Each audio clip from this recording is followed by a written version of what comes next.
A service of KIBMradio.com, the Internet's home for an all-old-time radio.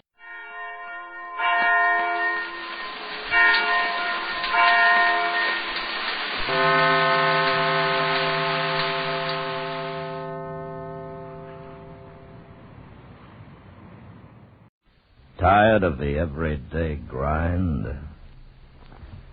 Ever dream of a life of romantic adventure? Want to get away from it all? We offer you Escape. Escape, designed to free you from the four walls of today for a half hour of high adventure.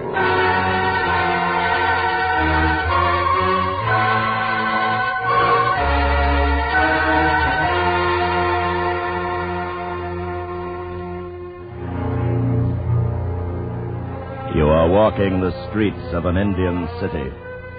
Terrifying, sweltering streets. While the man you fear has already made his mark on you.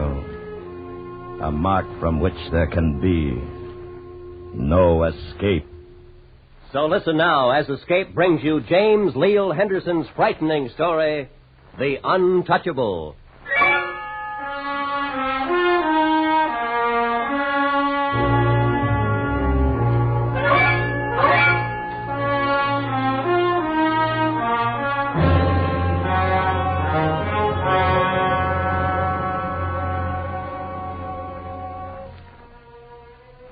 It was a shame about Rydell's having to go to India. It was a shame about the leprosy, too. He was a little man, balding, pale, and in his early 40s. He was fussy and precise, an absolute fanatic about cleanliness.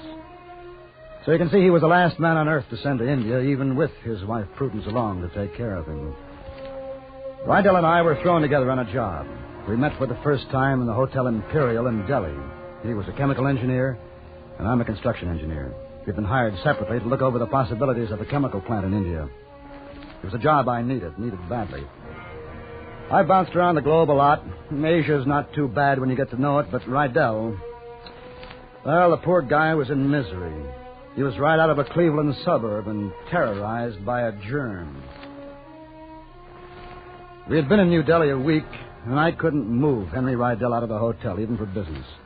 He'd walled himself off and just sat brooding about India's squalor beyond the window. I'd worked my head off for the two of us, getting things set up, and then it came time to go on tour around the country and look for a plant site. I went to his hotel room one afternoon. He was standing at the open window, looking down at the street. Hello, Fred. Back, eh? Uh-huh. I've been in 14 government offices. Count 'em, Henry, 14. But we're squared away now. Oh, boy, I'm knocked out. I'm sorry, but I just didn't feel up to going with you today. Yeah, I know. How do you feel? Take all your pills? Yes. Mm-hmm. But I'd feel a lot better if that snake charmer would stop playing that screechy pipe. It's been driving me crazy.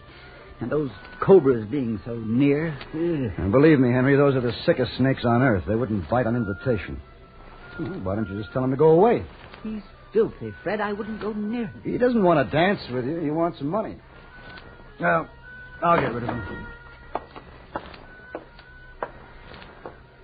Hey, Snake Walla. Here you are, Walla. Nice fat rupee. Now, no more music. You understand? No more. Now go. Thank you, sir. Thank you. Thank you. Now we can talk, Henry. First, how about a drink? Sure, Fred. I'll have one with you. Scotch? Yeah, fine.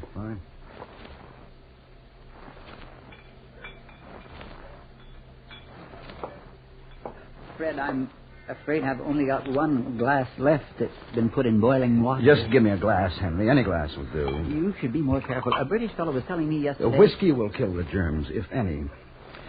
Look, Henry, I know you've asked the company for a replacement, but we haven't got time to wait for him. You're going to have to go on this trip yourself. You'll have to. We made an agreement. I know, but nobody told me it was going to be like this. Nothing safe to eat. Water buffalo. Who ever heard of eating a water buffalo? And the vegetables will kill you. No, let's not go through that again. Oh, hello, Fred. How are you? You look tired. Oh, hello, Prue. I am tired. Rough day. Yeah, that's a nice piece of ivory. Isn't it? Buddha. Very old. I wanted you and Henry to see it. I bought it down in the bazaar. How can you stand it down in those dirty bazaars? Oh, Henry, don't be silly.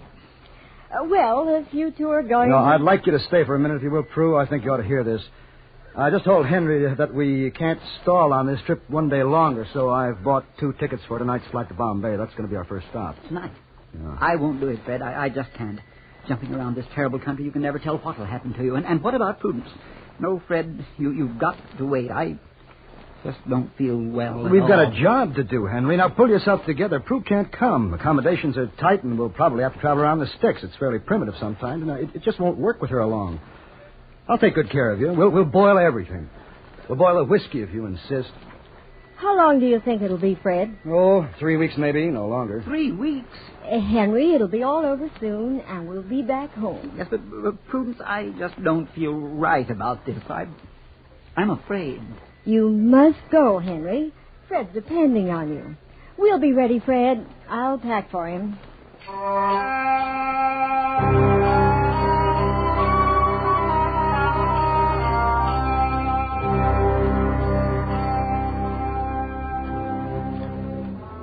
Well, we got off all right with Prudence pushing from behind.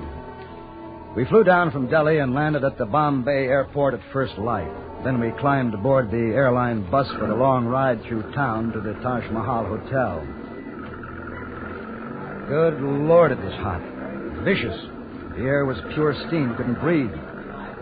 On the walks, the homeless were beginning to stir. Thousands of them. No place to live, no place to go. The human wreckage of Asia.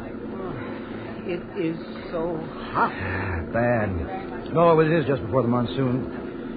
Well, we'll get us an air-conditioned room, Henry, a cool bath, nice mango for breakfast. Fresh fruit? Oh, not for me. Taj is a good hotel, Henry. And Bombay is pretty modern, even with all the poor you've been seeing on the streets. You'll see. Well, come on. This is it. There's a nice, cool bath waiting.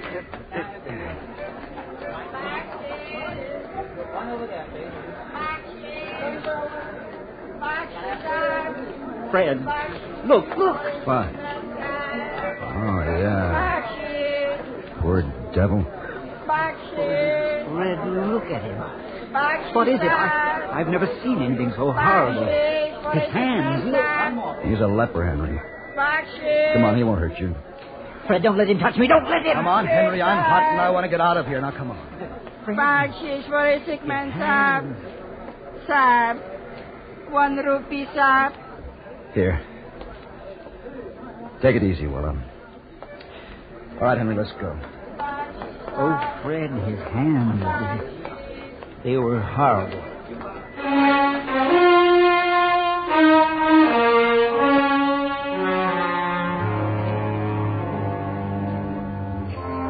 After seeing the leper, it was 3 days before I could drag Henry Rydell out of the hotel for a business meeting in town. And when I did, he clung to me like a little boy lost.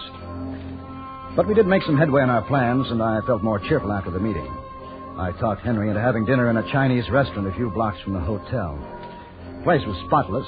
The food was good. Henry stoked up on rice, and I almost caught him smiling once. Then afterwards, we sauntered back to the hotel through the dark, stifling night. Well, that's the first decent meal I've seen you eat in India, Henry. It was good. I'd like to eat there again tomorrow, Fred. Sure, why not? But, of course, you never can tell. The bugs might be anywhere. I'll take some tablets when we get back to the room. Yeah, you do that. Now, you outwit those bugs every time, Henry. Oh, say, look. Here's a store Prudence would like. Nothing but ivory. Fred, wait a moment, will you? I want to look. Master Bakshish for a sick man, I looked back. That same poor devil of a leper had moved out of the darkened doorway of the store and was pawing Henry. No, get away from me. Don't touch me. Please, no, leave me alone. Fred, his hands, they touch me. Here, voila, pick him up. For heaven's sake, get away. Thank you, Master. He touched me, Fred, right on my skin. He touched. Come out of it, Henry. Nothing's going to happen. Sir, look.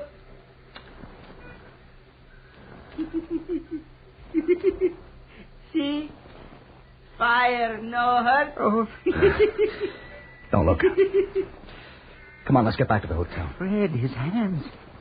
He can hold the flame to them and feel nothing.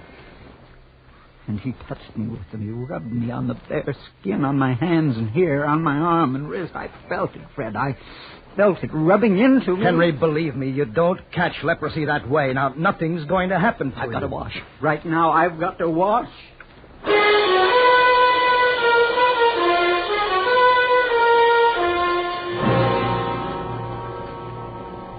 Henry washed all right, thoroughly. He washed for half an hour. This I didn't mind, but as I turned and twisted in bed through the hot blanketing night, I could hear him. Every few minutes, washing. He kept it up day and night. Wherever we were, washing harder and harder. He scrubbed those places on his arm and wrist with a brush until the skin was rubbed raw. For 2 days it went on like that, but I let it pass. I didn't say anything. I needed him for the tour, good or bad. Gosh knows he wasn't worth much in that state, but he was docile. Nice and docile. Nothing seemed to bother him so long as he had a place to wash. Henry, you're clean enough for tonight. You've got to grab some sleep. If I keep at this thing, maybe I can prevent infection. If you keep at it, you'll wear your arm away. No, I figure if I just scrub down in there below the skin, I'm sure to kill it. Henry, we're pretty well finished up here in Bombay. Tomorrow I thought we'd shove off for Bangalore and look around. Sure, Fred, that's fine by me. Anything you say. A day there ought to be enough, and then Madras. The way things are shaping up, Madras may be the spot for the plant. Henry, Madras. I thought we'd stick around Madras about a week. Okay, Fred. Yeah. I thought you might wire Prudence and ask her to meet us there. No. No, I don't want to do that. Not now. Why, Henry? There's no point in it. I'd rather she stayed in Delhi until this tour is finished. She's used to it there, Fred, and there's no telling what you and I will be doing. Why, Henry? I don't want Prudence to come. That's final. All right. Just forget it. But, Henry, listen to me. Please, stop worrying about that leper touching you. Nothing's going to happen.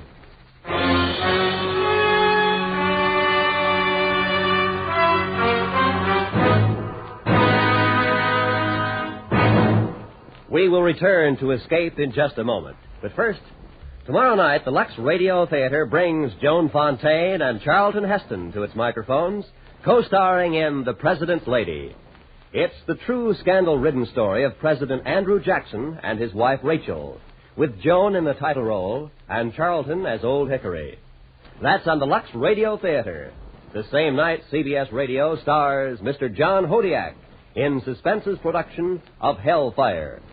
Yes, tomorrow night on most of these same CBS radio stations.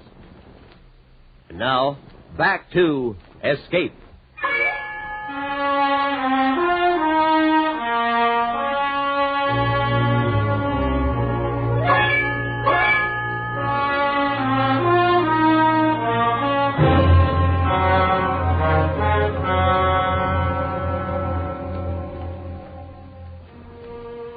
Madras, South India.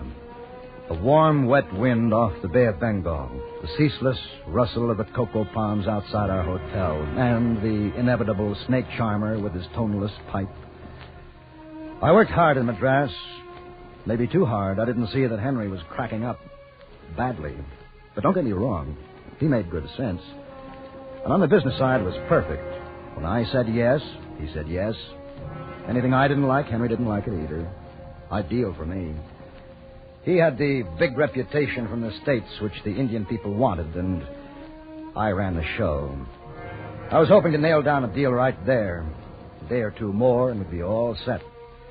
And it had been a long time. A long, long time. But, as I said, poor old Henry. Coming apart. One afternoon, I was going over plans in our room. Yes, I understand. Then, with the plant here, we'd have to put in a railroad siding leading somewhere through just about in here. Oh. There's room for a landing strip just to... Henry, what's the matter? Nothing. What the devil are you up to? What are you doing to your arm? It's all right, Fred. Nothing. Go ahead with the plan. No, I want to see. You've been pinching yourself.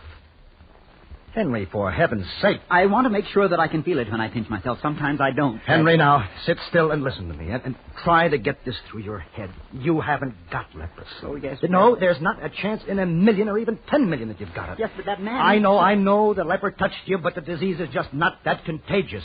If he rubbed you all night with his hands, you wouldn't get it. Now, take my word for it. There are exceptions, Fred. Yeah, maybe, but I doubt it. And you're not one of them anyway. Now, Henry, believe me. There's not a chance in the world of your having leprosy. And if you did, you wouldn't know it for years. But I catch things easily, Fred. I always have. And when I pinch myself here on the wrist real hard, I don't feel a thing. Honestly. Up here, I can feel it on my arm, so there must be something. I'm going to get a doctor. No, Fred. No, please. He might send me to one of those awful colonies here in India. I might never get home. I'm going to get a doctor. No. Fred, I believe you now. I don't have it. I couldn't have it. You don't have to get a doctor. Okay, Henry. We'll let it go for now. But forget leprosy, will you? Just hang on to yourself for a few more days until we get this deal set, and then everything will be fine. Did I say everything will be fine? Just how wrong can you be? I wired Prudence in Delhi and told her to hustle down to Madras on the first available plane, and meanwhile I just played for time, but there wasn't enough of it. Then one night I woke up when I heard Henry moving about during the quiet hours of the early morning. His bed lamp was on. What is it, Henry? Henry, what's the matter? Oh, Fred. I have it. I'm diseased. I have leprosy. No. Go back to bed, Henry. Please. We'll talk about it in the morning. Everything will seem different in the daylight. It won't help to talk about it. I've got it, that's all. I'm unclean. Fred, I'm a leper. A leper. Please. Henry, try to sleep. Oh, Fred, I can prove it. Watch. See, I don't feel a thing. The flesh is dead. No, stop that. Stop it, Henry. I'm diseased. A leper. An untouchable. No, you're not. You're Henry Rydell, an American businessman from Cleveland, Ohio, with an obsession. You're all right, Henry. Here, you do it, Fred. No. Here, stick me with this. Anywhere on my lower arm. I'll show you. I don't feel it. Henry, stop it. I know I'm diseased, but I won't touch you, Fred. Just stick me with the pin as deep as you want. Do it, Fred. Do it. Go on. Stick me, stick me, stick me, stick me.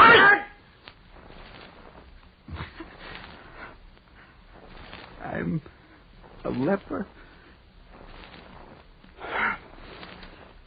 Yeah. I guess that's right. You try to sleep now, Henry. Yes. I'll sleep.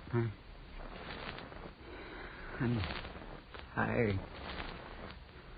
Fred, you won't tell anyone about this. I mean a doctor or anyone like that. No, of course not. It's got to be our secret, Fred. Not even Prudence can know. You see, they might try to send me to one of those colonies, and I couldn't stand it, Fred. Fred, you promise? I promise, Henry. Now go to sleep.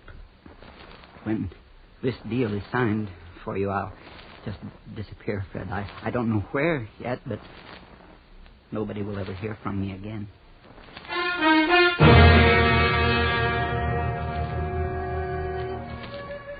I got up early the next morning to meet the plane from Delhi. Prudence was coming. Thank heaven she was coming. Henry was still sleeping like a stone. I left quietly, praying to get back with Prudence before he waked. I was scared, and, well, I didn't like myself much. I had dragged Henry into this appalling mess and then let it get out of hand because I wanted that contract. I wanted to make a buck. On the way from the airport to the hotel, I tried to break Prudence in gently, but the simple fact that I and not Henry had wired her was enough to convince her that something was seriously wrong. Fred, please, you can stop beating about the bush. Just tell me what's wrong with Henry. Well, Prudence, he has an obsession. He thinks he has leprosy. Oh, no. He's not in his right mind, Prudence. You've got to be prepared for that. But why didn't you send for me sooner, Fred? Why didn't you? Well, he didn't want me to. He doesn't want to see me. But he's needed me so much all our lives. All I've ever done is take care of Henry. At home, I always... Prudence, now, try to understand. This isn't home. It's India. And Henry thinks he's a leper.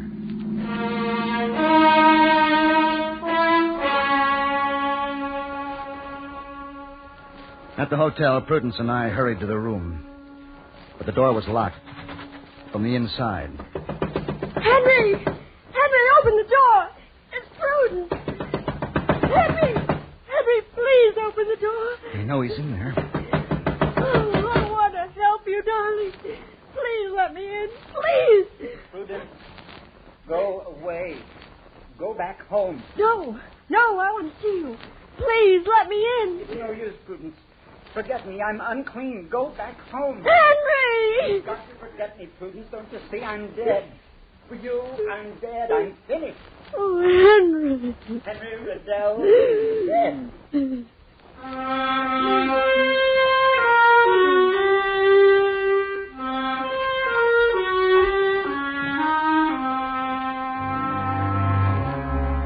I went after a doctor then, fast.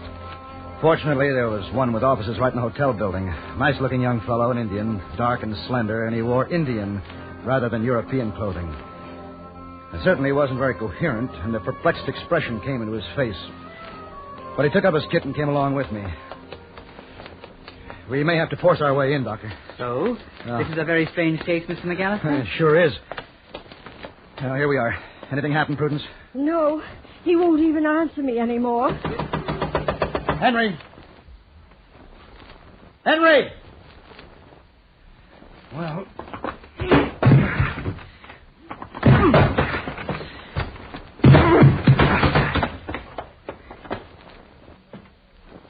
Henry! See? I don't feel the fire. Part of me has died. Who's that? Fred, who's that Indian? Mr. Rydell? No. Don't you come near me, don't. You've got it, too. You all have disease, leprosy, and I've got it. Get away. Don't touch me. Don't touch me. No, Fred. Don't let him touch me. Don't let him touch me, Fred.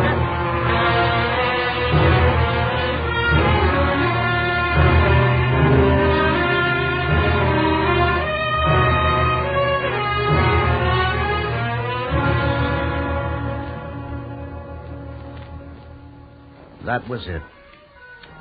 End of chapter.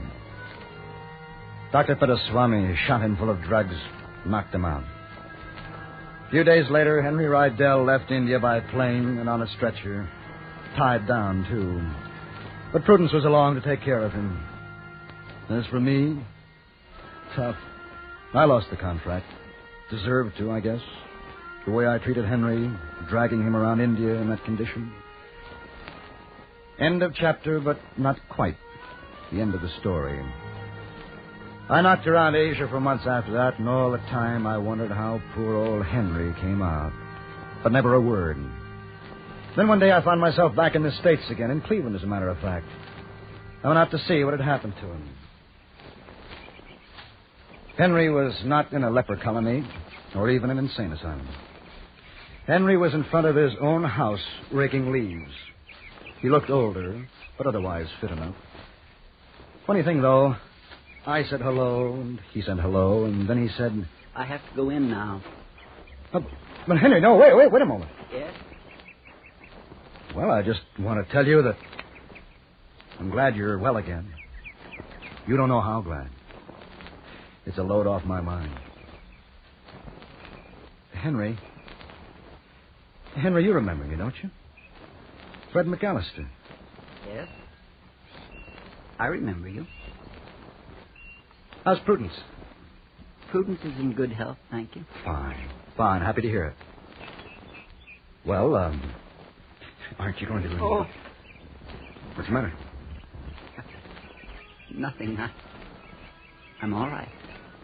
Henry had grabbed his left arm as if it had suddenly been scalded, burned. And you know what it was? An ant. A tiny ant crawling on the skin. Feeling had come back to his arm all right, with a vengeance. Well, I have to go in now.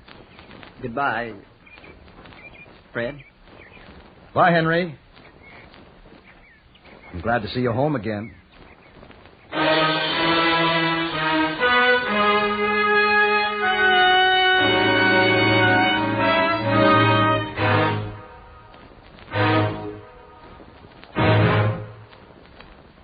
Under the direction of Anthony Ellis, Escape has brought you The Untouchable, a story by James Leal Henderson, starring John Daner as Fred and Parley Bear as Henry. Featured in the cast were Joan Denton, Jack Crucian, and Charles Davis. The special music for Escape was composed and conducted by Leith Stevens. Next week.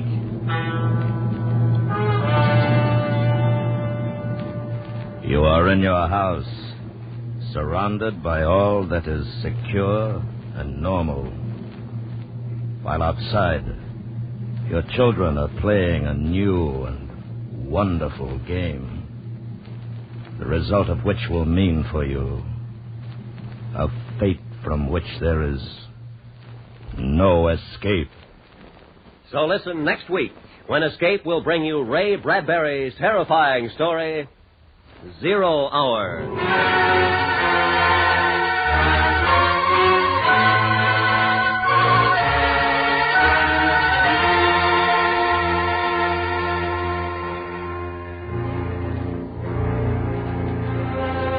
Tomorrow night, when Arthur Godfrey beckons to the new talent scouts and their discoveries, you'll meet Ed Stroll, a popular songman, Martha Flowers, who has a way with semi-classical songs, and the Fletcher Peck Trio, as unusual a novelty group as you've heard in a long, long time. They're all potential winners on Arthur Godfrey's Talent Scouts. Yours for fun and human interest, tomorrow night on most of these same CBS radio stations. Be sure to hear it. Arthur Godfrey's Talent Scouts. This is Roy Rowan speaking. And remember, there's action as a policeman really finds it in 21st Precinct, Tuesdays on the CBS Radio Network.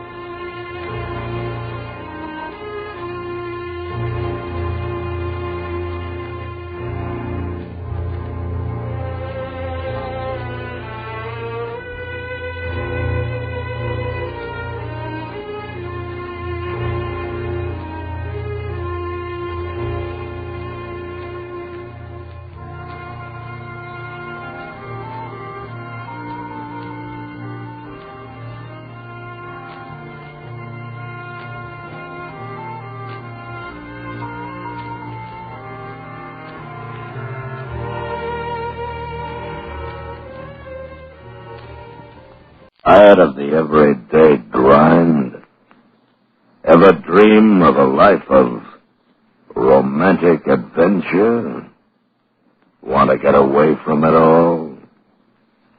We offer you Escape.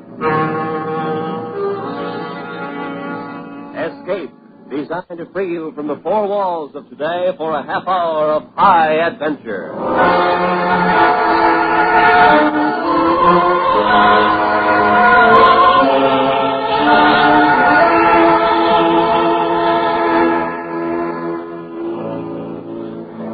You are in your house, surrounded by all that is secure and normal.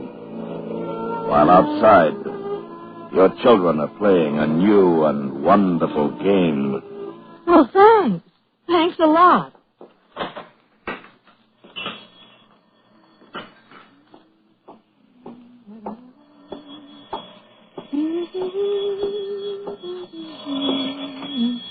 Hello? Hello, Mary. How are things in New York? Oh, Helen, how nice. Are you in town? No, I'm in Danbury. I was just thinking of you, thought I'd call. It's long distance, though. You shouldn't. Oh, I can afford 3 minutes. How's Henry? Oh, fine. And Bill? Oh, just fine.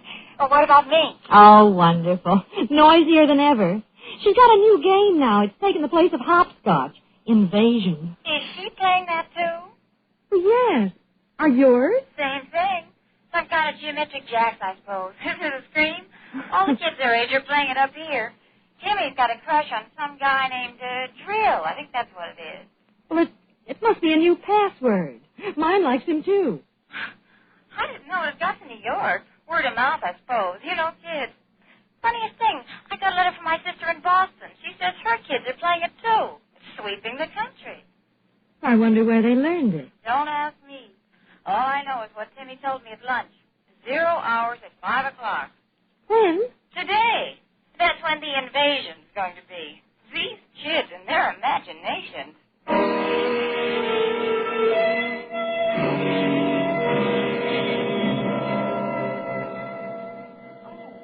And they talked a little more. Schoolgirl friends, casual woman talk. But Mrs. Morris was thoughtful. She was thinking of other things, of adults, of children under 9 with imagination, rose bushes, dimensions. She thought of how much she had forgotten about being a child, and she wondered about Mink and all the kids who at that moment were playing Invasion. Oh, no, not if I know Fred. I'm so glad you called. Give my love to Henry and a kiss for me. I will. And to Bill and the kids. Thanks, dear. Goodbye. Goodbye.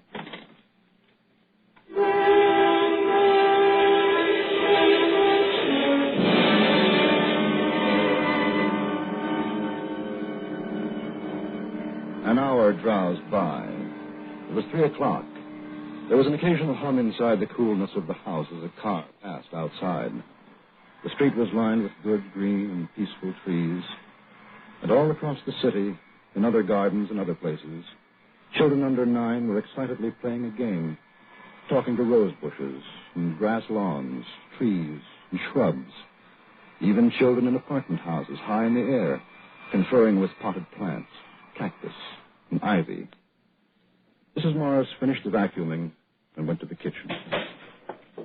Oh, hello, dear. Hi, Mom. Can I have a glass of water? Oh, of course, I'll get it. Hello, squared, 37, A over 56 to the 7th degree, XG7. What, dear? Oh, nothing, Mom. Oh, here you are. Thanks. How are things going? The The invasion. Oh, that. Yes, that. Almost finished.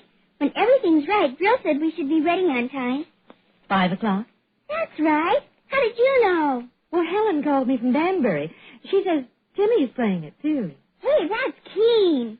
I guess all the kids are, aren't they? No, not all of them. Guys like Pete Britt and Dale Jarrett. They're growing up. They make fun of us.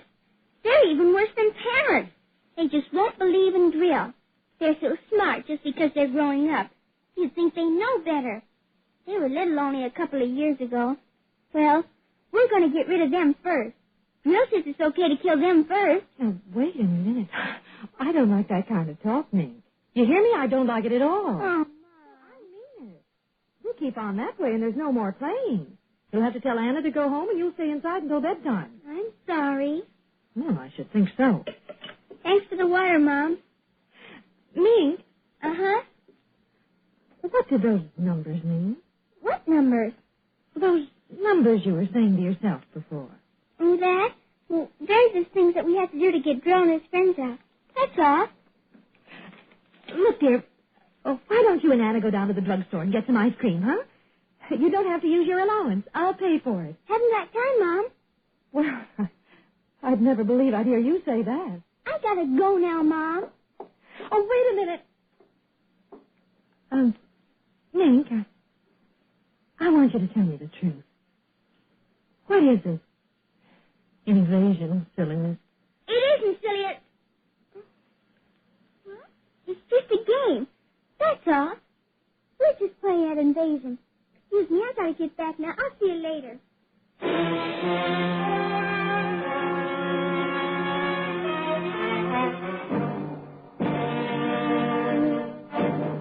We will return to Escape in just a moment, but first, this is Fire Prevention Week, proclaimed by the President and supported by all responsible businesses and individuals. Fires start, on the average, at the rate of 1 every 20 seconds somewhere in America. Through them, 11,000 lives a year and hundreds of millions of dollars in property are lost. Clean out burnables. Eliminate frayed wires and all other hazards. Don't give fire the place to start, in your home or business. And now, back to Escape.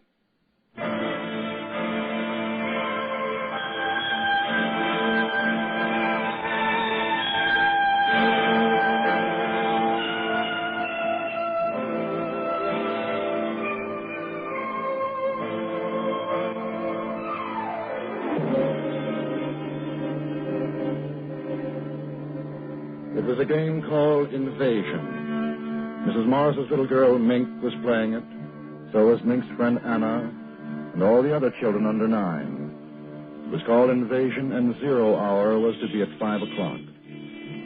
Mrs. Morris was disturbed. She wasn't sure why, but there was something about parents shutting ears and eyes to what was happening. And because she was disturbed, she did something she didn't usually do. She called her husband at the office. Hello, dear. Oh, hello, Henry. I'm sorry to bother you, but Miss Maxon said you weren't busy. Not too. I should be able to get home early today. Everything all right? Yes. You all right? I'm fine. Me? Well, she's... Henry. What, dear? Oh, nothing. I just wanted to talk to you for a minute, that's all. Listen, you sure you're all right? Oh, yes. Mink been getting on your nerves? Not really. Well, now, you tell her to behave. When I come home, she and I are going to have a talk. Matter of fact, she's been a little fresh lately. I don't think it's good for her to... Well, she's staying outside. She's fine. Honey, is something wrong? Well, no, I told you. I was thinking about you and wanted to talk. That's all. Nothing wrong with that. Not a thing. Well, you go back to your work, dear. I'll see you soon. All right. What time do you think you'll be home? About 5. Maybe a little earlier. 5. Oh. Hey. What? Come on. What? Well, I was just thinking. Nothing, really. Just Mink and you and me. Good thoughts. Goodbye, dear. So long. You are okay, aren't you? Oh, I'm fine. Goodbye. Bye.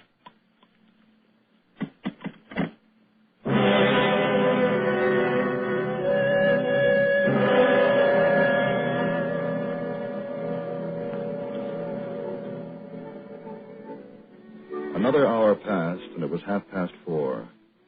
The day began to wane. The sun lowered in the peaceful blue sky. Shadows lengthened on the green lawn. Outside, it was quiet. The 2 little girls, more intent than ever upon their endless movement of design and pattern with the implements before them. Mrs. Morris watched from the window, and she had never known Mink to have such powers of concentration. She had switched on the radio and sat drinking a cup of coffee and turned over her thoughts. Children. Children love and hate side by side. Sometimes children love you and hate you all in half a second. Strange children. Do they ever forget or forgive the whipping and the harsh, strict words of command?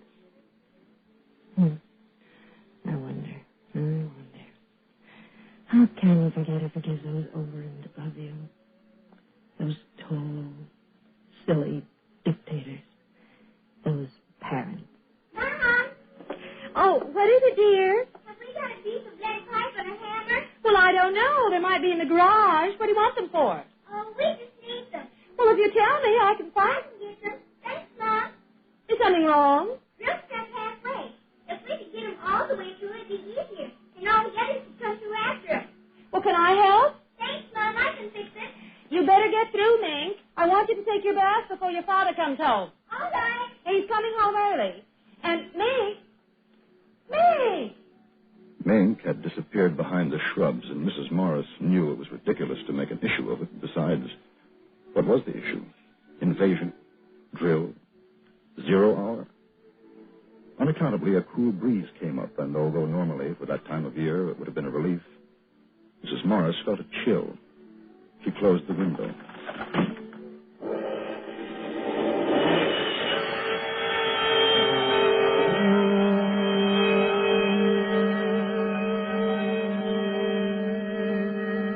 Time passed. A curious, waiting silence came upon the street, deepening.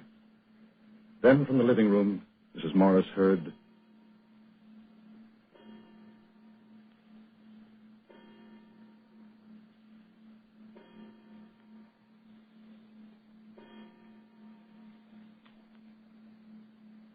"5 o'clock.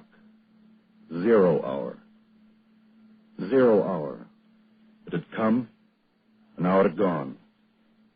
But was the clock right? Mrs. Morris, knowing how foolish it was, knowing it, went to the phone and dialed. Silly. Silly.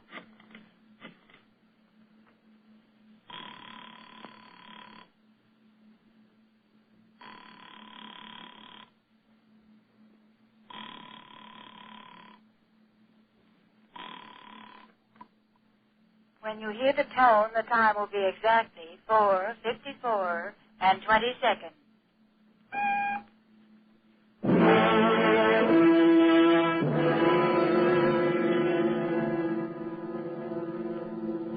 .4:54 and 20 seconds. Mrs. Morris knew that it wasn't as silly as she had thought, because it wasn't 5 o'clock yet. Not 0 hour yet. Then the car drove up into the driveway. Hey, how's it going? Hi, you got a gift for your old man? Hey, that's a nice thing. What are you doing? We're playing Invasion. Oh, swell. Mother in the house? Yes? Okay, be good. I will.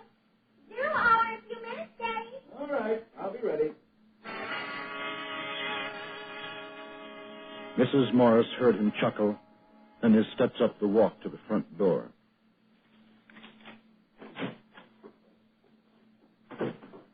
Mary. Oh, I'm in the living room, dear. Oh. Hi. Our daughter didn't have time for a kiss. How about you? Hard day? Oh, not particularly. Would you like a cocktail? You read my mind. Martini? Perfect. Anything exciting happened today? No. Oh, Helen called. Oh? From Danbury. I told her she was crazy, but she just felt like calling. Like you calling me this afternoon. Crazy, huh? Oh, what was that all about? Well, I told you I wanted to. Hey, incidentally, what's this new game the kids are playing? 0 hour. Invasion. That's a nice, depressing thought. Oh, I don't know. Something silly. They're all playing it these days. Here. Oh. You make the best martinis in the world. I'm glad you think so. Hasn't this been a beautiful day? You know, I kept looking out the window wishing I was anywhere but in that office. What's the time, Henry? A couple of minutes after 5. What? No, the clock's wrong. By your watch. Hmm? Oh, well, I've got 2 minutes, too. I'm probably slow. You got something on the stove? No, I just wondered. Honey. Hey, look at me. What's the matter? Well, nothing, really. No, really. Mink been up to something? Of course not. Then what? Well, I guess I'm a little tired. Upset, that's all. You want to go out for dinner? Oh, no. I got a steak here. Well, I tell you what. I'll barbecue it. How'd that be? Oh, fine. What was that? What? I thought I heard something. Well, I didn't.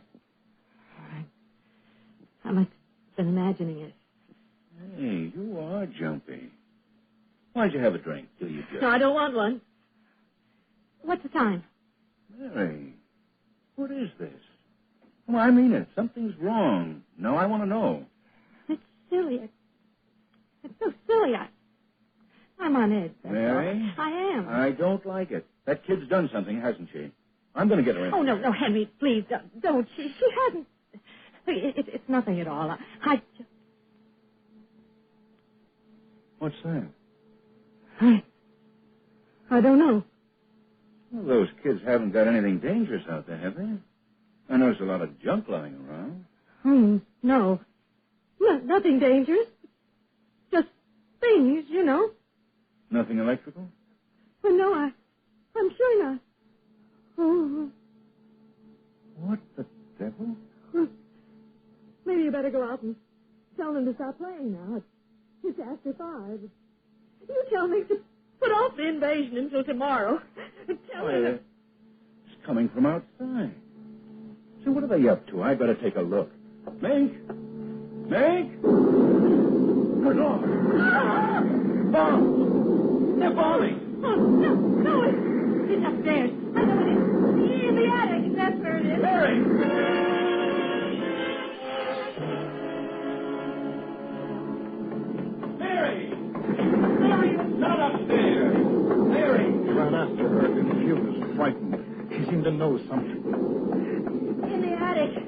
Here's where it is. Her mind had worked that quickly. Any excuse to get him away from the outside, to get him upstairs, to the attic in time. Outside, there were more explosions, and they could hear the children screaming with delight. Not in the attic, it's outside. Mink's out there. What's the matter with you? No. I'll show you. Hurry. Get inside quick. Now. We're safe until tonight. Mary. Maybe we can sneak out later. Maybe we can escape. Are you crazy? Why'd you throw the key away? For heaven's sake, the kid's out there. Do you want to... Oh, you don't know. You don't. We've got to stay here. We've got to. It's horrible. We've got to. You've got to stay here with me. Well, at this point, I don't know how the devil I can get out. Where's that light cord? Be quiet, please. Be quiet. They'll hear us. They'll find us. Oh, Henry, please. Who's going to answer them? There's that noise again. It's in this house. Mary, what is it? Mary, what's happening? You know. Now answer me. Stop that, Mary. Somebody's downstairs. Who's down there? Oh, no. No, hush. Please be quiet. They might go away. Please.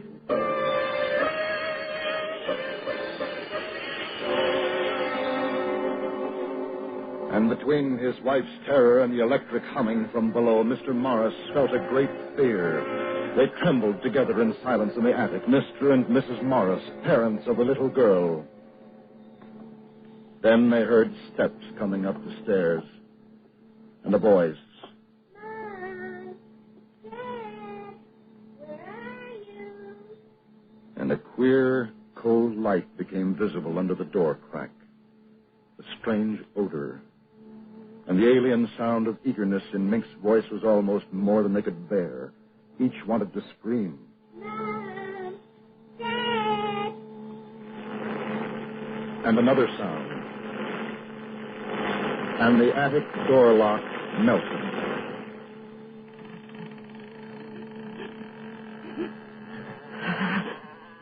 Mink. Mink, with bright little eyes and tousled hair, peered inside. And behind her, tall, wavering blue shadows. Frightful shadows. Peekaboo.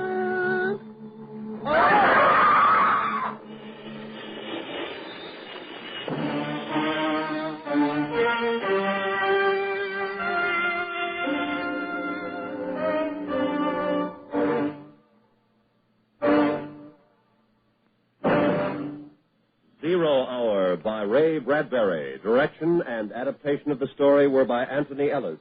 Tonight, you heard Paula Winslow as Mrs. Morris and Issa Ashdown as Mink, with John Daner as the narrator. Featured in the cast were Eve McVeigh, Bill Johnstone, and Mary McGovern. The special music for Escape was composed and conducted by Leith Stevens.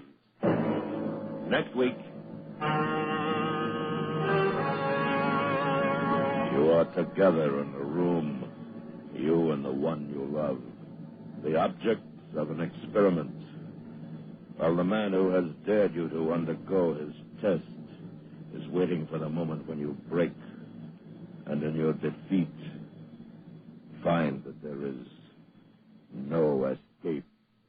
So listen next week, when Escape will bring you Stephen Vincent Benet's unusual story, Elementals.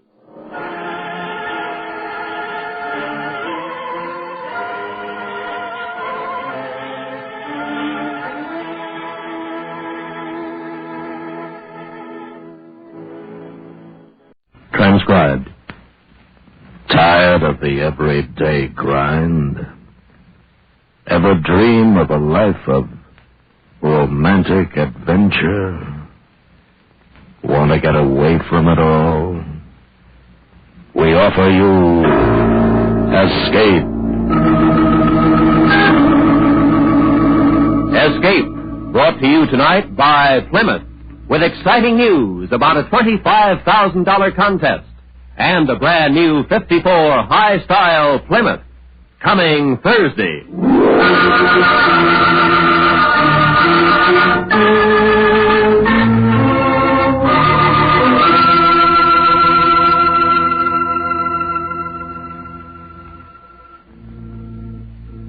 You're together in a room. home, you and the one you love, the objects of an experiment, while the man who has dared you to undergo his test is waiting for the moment when you break, and in your defeat, find that there is no escape.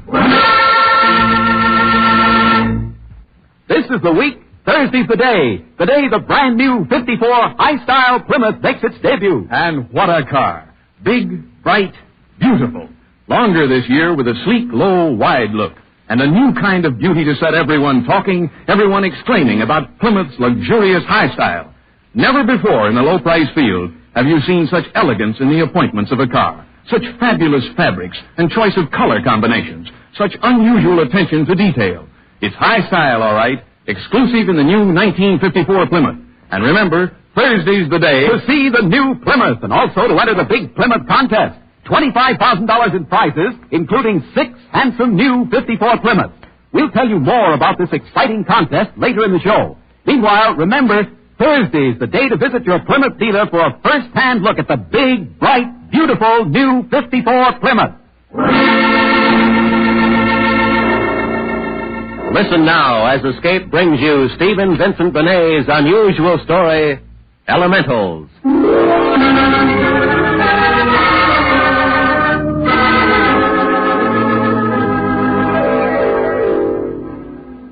I sometimes think of it. Not often, because it's too frightening. But just sometimes. It's a thing that you'd never believe could have happened. But it did. And when I look across the room at Kathy, I remember that time not too long ago. The night it started. That was the real beginning.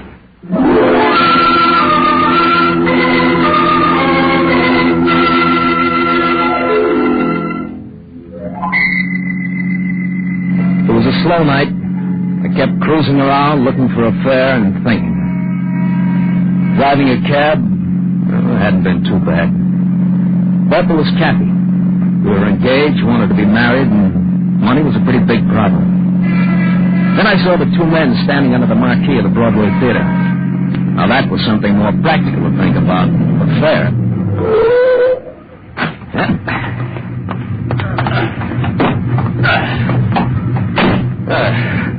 Eastwood Club, 40th Street. Yes, sir?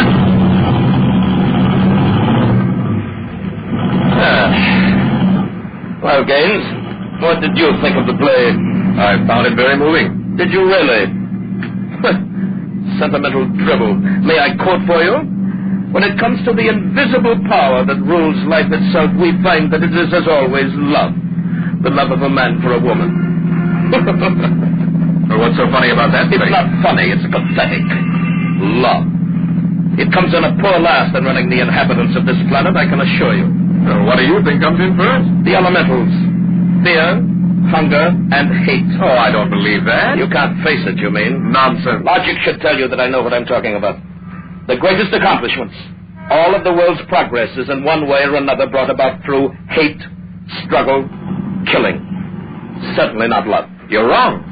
Men do more for what they love and believe in. Oh, don't be naive. Love. Well, there aren't a pair of lovers in the world that I couldn't turn against each other. Well, I'll go further. I could take the most devoted couple and have them gouging each other's eyes out in a week. And I wouldn't touch them. You honestly think... I honestly know. Of course, it would have to be an average man and woman. Him, for example. Who? Cabby. Yes, sir? Have you heard what we've been talking about? Yes, sir. Well, what do you think? I'm sorry, it's against the company regulations to get in arguments with the customers. The devil with regulations. I assume you've got a mind. What do you think? Am I right? No, sir, you're not. Huh. You're in love? Yes. Undying, perfect love. We're happy with it. And you think I couldn't part you? No. Would you like to make a bet on that? No. There, Gaines, you see? I don't see it. It's obvious the man says he's in love, but he won't gamble on it. He knows I'm right. I think you're nuts, sir. And this is the Eastwood Club.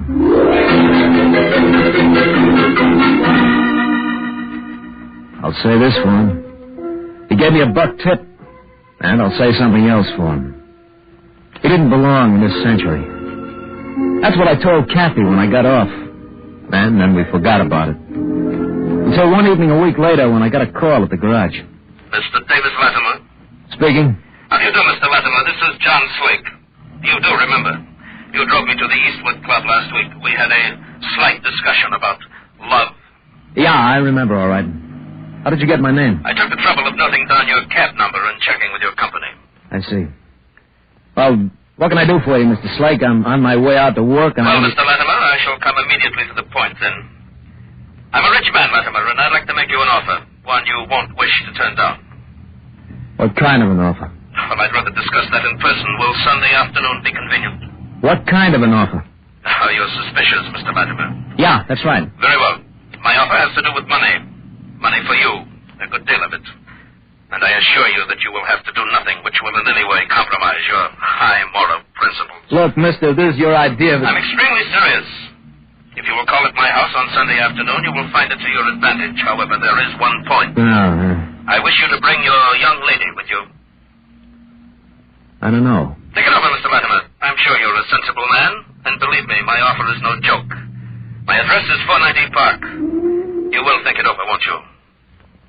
I'll talk to her about it. Good, good. I look forward to seeing you both on Sunday.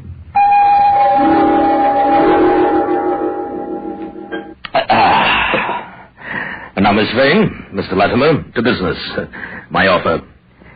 Did he speak of it to you, Miss Vane? Yes. Well, excellent. And what was your opinion of my theories? Are you married, Mr. Slate? No. Oh, no. Then you wouldn't understand. You're wrong. Good, good. You share your fiancé's views that nothing could come between you. At least not I. No, I don't think you could. Would you both be willing to test my theory?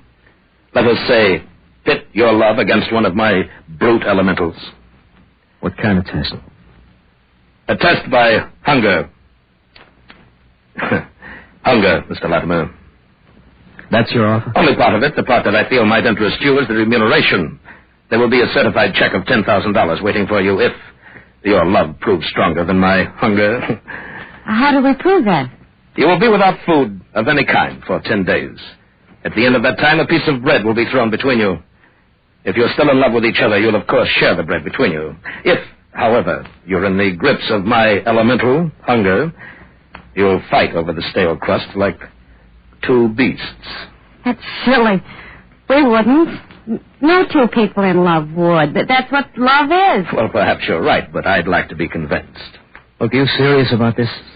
$10,000 for going hungry for 10 days? Well, why not? I'm being generous. I'm offering you $10,000 to back up your own statements.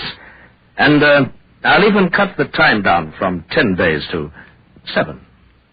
No, I don't plan to starve Kathy or myself to prove anything to you. Oh, forget about me. You can use the $10,000. Otherwise, you wouldn't be driving a cab.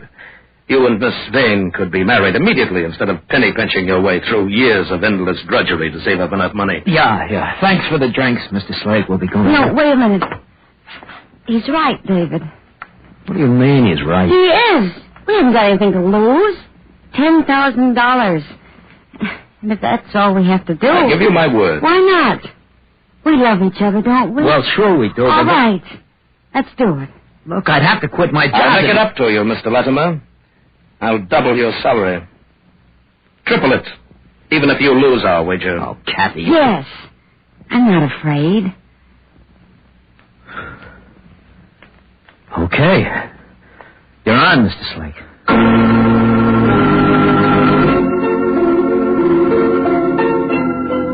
During the next few days, it was all arranged.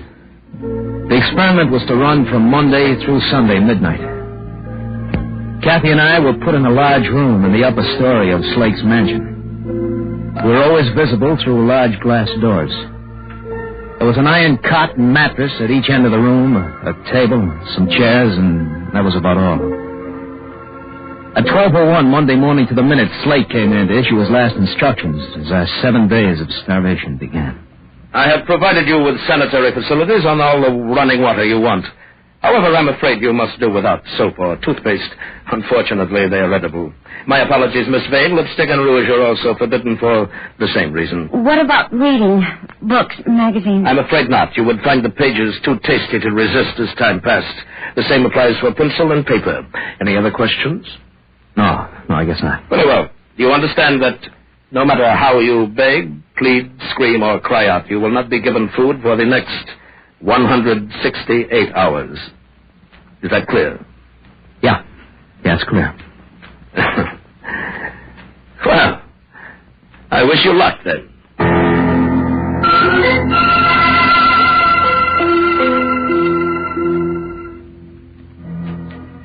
The first day was easy enough. We talked about old friends, made plans for our future, played word games, anything to pass the time. We even made jokes about food.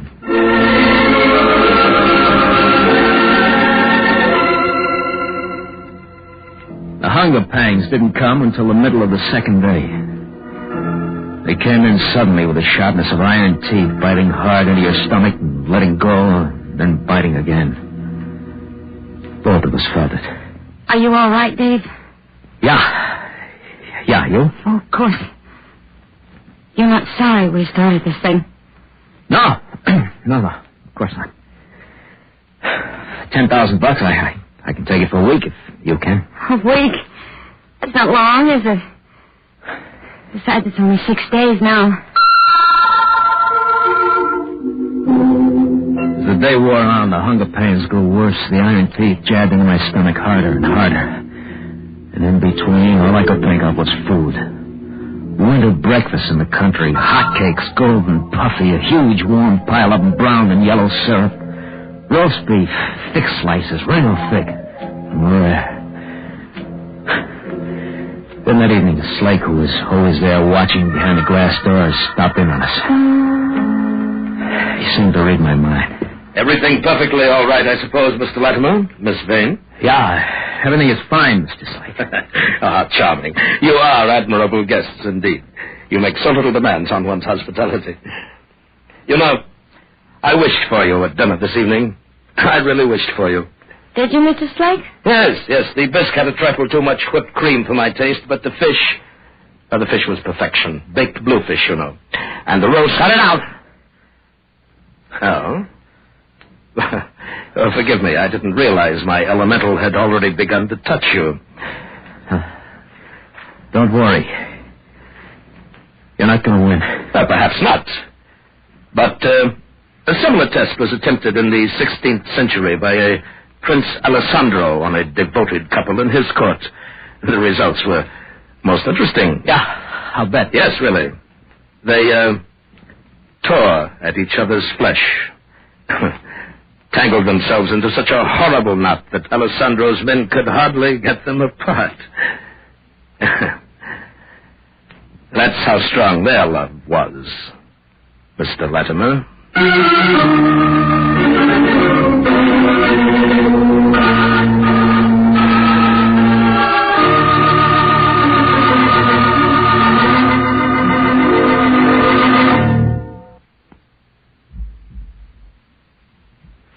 We will return to Escape in just a moment. But first... Hello? Hi, Bob. You listening to Escape on the radio? Sure, always do. Well, then you heard what they said about the new 54 Plymouth coming out Thursday. I was wondering if... I'm way ahead of you, John. Meet you right after work Thursday, and we'll have a look at it. Swell. And what I was going to suggest... Well, of course, John. We've got to enter that contest. Somebody's going to win that gorgeous new 54 Plymouth convertible. Trouble is, I can't decide which color I'd like. Sorry, Bob, old boy, but I'm taking a stab at that contest, too. New Plymouth convertible would look mighty good in my garage, and we can't both win first prize. Wager let's settle for one of the Plymouth sedans they're giving away, or one of the cash prizes. Okay. We'll see about that. Right now, I want to get back and hear the rest of Escape. Me, too, but don't forget, we got a date to see that new Plymouth on Thursday.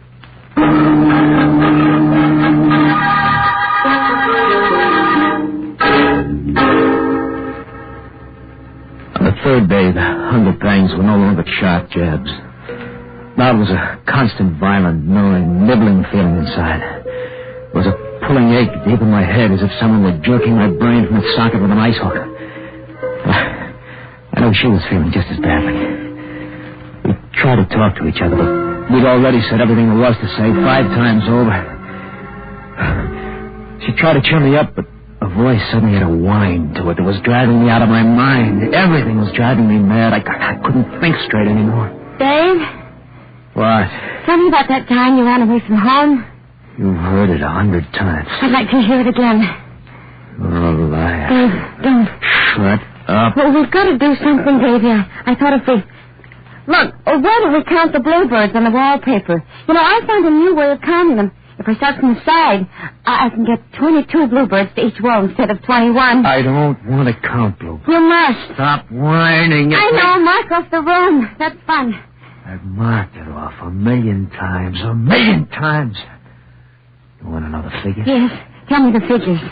40 shoe feet long, 30 shoe feet wide, 43 bare feet by 31.5 bare feet, 126 fists by 97 fists, 1,213 thumbs by 931 thumbs. Are you satisfied? That was wonderful, Davy. What was wonderful about it? I'm trying my best, Davy. I'm just trying. Stop trying. I'll hit you. I swear I'll hit you. You think I'm not hungry, too? I hope you're starving. You did this to me. It's your fault. I'd never be here if you didn't stick your face into it. Starve. Go on. I hate you. You're horrible. Get off that chair and over to the cot, because if you don't, I'm going to smash your face. Good evening. What do you want? I trust everything's all right. No, everything's not all right, you fat pig. I thought I detected signs of gathering violence. Why don't you get out? Go on, get out. I could never forgive myself if anything should happen to the young lady. I don't need your help, Mr. Slake. I can take care of myself. I'm afraid not. You heard her. She doesn't want you here. Now get out. But Miss Vane doesn't appreciate the power of an elemental. It can easily turn the man she fancies she's in love with into a murderer.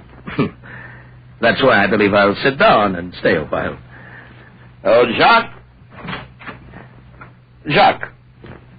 Oui, monsieur. Duty calls. I'm afraid I'll be forced to dine in here. Eh bien, monsieur. And what is it that monsieur desires this evening? I don't know. I think an American cuisine for tonight. Let me see. We can start off with shrimp cocktail, but be sure it's surrounded with plenty of cracked ice. Next, I'd like soup, clam chowder. Rich, thick clam chowder. It will be as you order, monsieur. And for my entree, steak. A thick, juicy steak, quite rare, seasoned with garlic and smothered in onions. Well, Mr. Latimer, I must say you're handling yourself very well. All right, Jacques, I'll order the dessert later. You may go. Monsieur? I didn't look at her. I didn't care. Both of us were pretending we didn't see, we didn't hear. I don't know why. Slake sat with us smiling. Nobody said anything.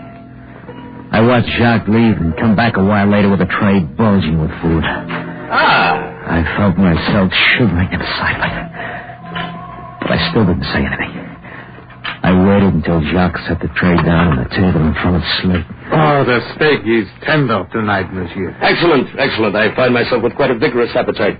Oh, don't go yet, Jacques. I may need you. Slake put his fork into the thick white meat of the shrimp, streaming with red sauce. That's when I jumped out of it. Get away! Get away, animal! I suspected you were up to something, Latimer. I don't want the food. I've got to have it. Slake, I'm not taking it anymore. I can't. I'm not going to go. Stay back. Stay back, I warn you. No, I'm hungry. I'm hungry. Stay back. Now, one more step and I won't miss, Mr. Latimer. Dirty. Really? I'm not as bad as all that. I even considered giving you a bite to eat before. Lying. But I'm not. Would you like that, Latimer? No, no. I assure you I do. Of course, I don't appreciate being attacked and then vilified by a torrent of insults. No, I lost my head, Mr. Slake. Yes, I did. You're a really clever man, Mr. Slake. You're very clever. I'm sorry. I'm just a taste, that's all. Just a taste.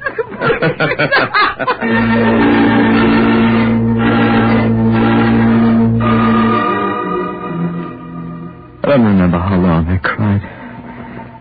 When I stopped, my mind was all right again. For a minute, anyway. I saw Kathy lying in the other cot far into the room. She was sobbing. It was a sad sound. I remembered what I'd done. I hobbled over to her cot. Kathy.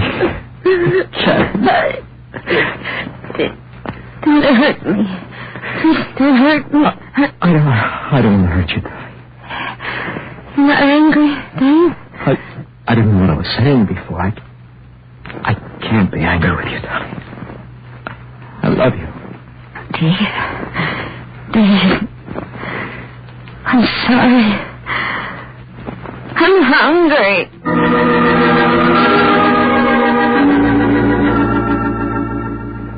That night it was worse than ever. It was a nauseous, heavy hunger that nagged, wouldn't let go. I drank gallons of water. I poured the useless flimsy stuff down my throat until I choked, but I got no relief. No. Morning finally came. That was worse yet. The dizziness set in. I tried to get up. The floor kept falling away.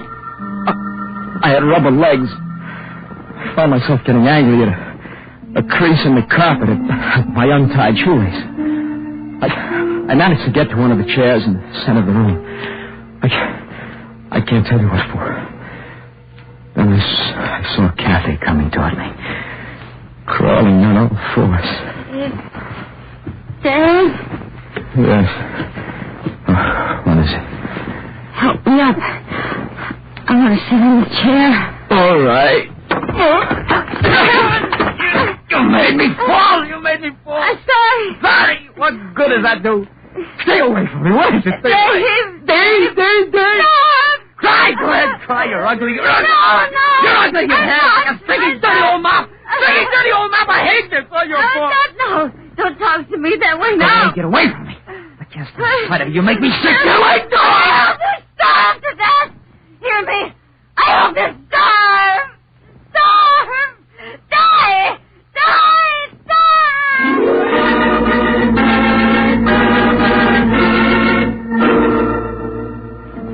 I lost all track of time. It may have been 5 days, 6. I don't know.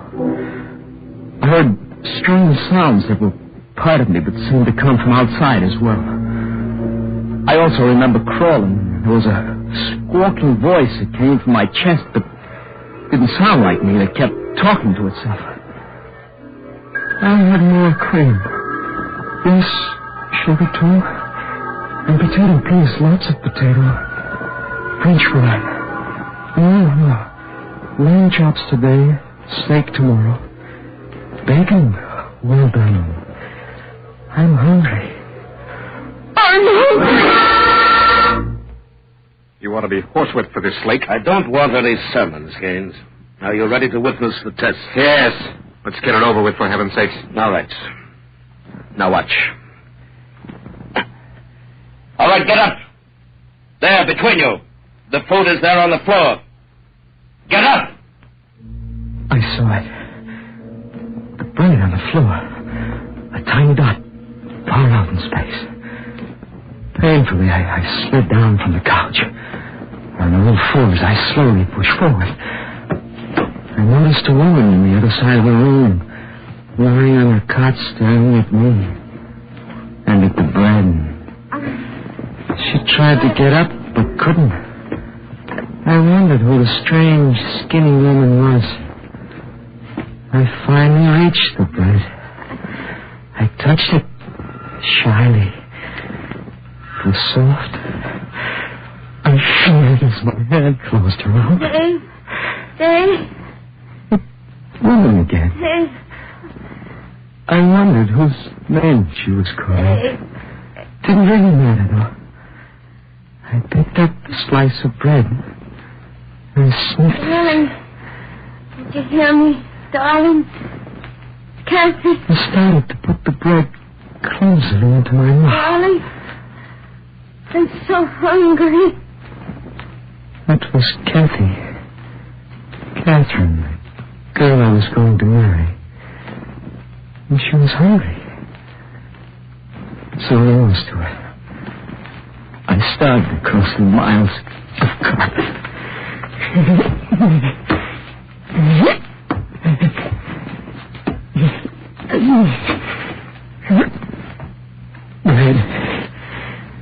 Bread. You eat it. You first. I'm hungry. No. I love you. It's for you. I love you. Gaines, get them out of here. Give them the money and get them out of here. Hurry up and get these babies out of my sight.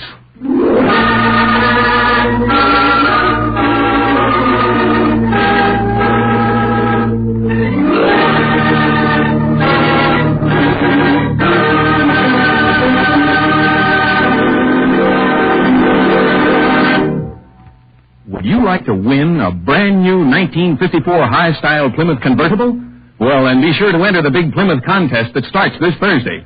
$25,000 in prizes, including 6 new 54 Plymouths and hundreds of cash prizes. Your Plymouth dealer can give you an entry blank next Thursday. You'll see it contains a complete list of the prizes and the easy rules. But don't put it off because the contest closes midnight, Monday, October 19th. So how about a big red circle on the calendar around this coming Thursday? That's the day to see the new 54 Plymouth and enter the big contest. Is it a date?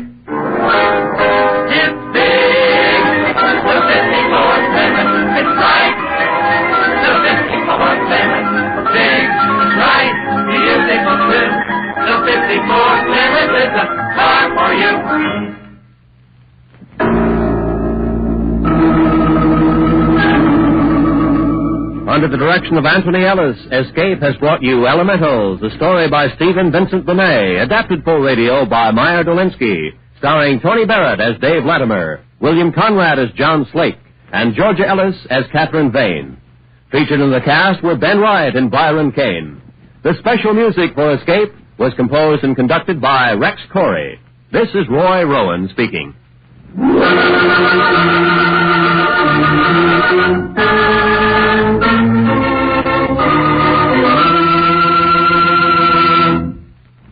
Escape, transcribed, was brought to you by Plymouth, along with a reminder that you visit your Plymouth dealer on Thursday, enter the $25,000 contest, and see the big, bright, beautiful new 54 Plymouth. Thursday.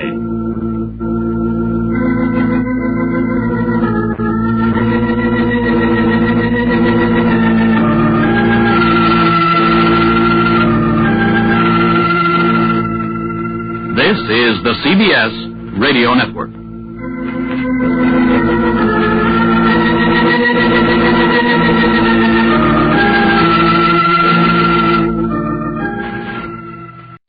Tired of the everyday grind? Ever dream of a life of romantic adventure? Want to get away from it all? We offer you Escape. Escape, designed to free you from the four walls of today for a half hour of high adventure.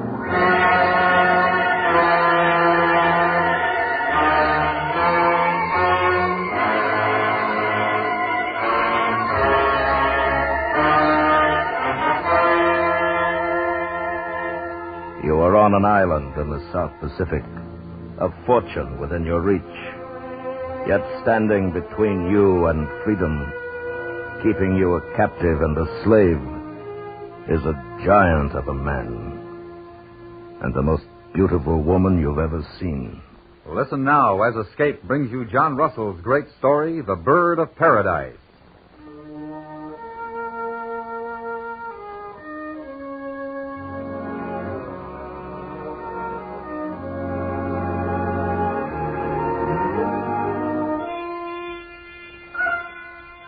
With his heart full of greed and £100 in his pocket, Andrew Harben traveled east through the archipelago into the Solomon Sea. He went questing across many degrees of latitude before he came to the Spice Islands, where, at the ancient town of Ternate, he found the shop of a fat Dutch half-caste.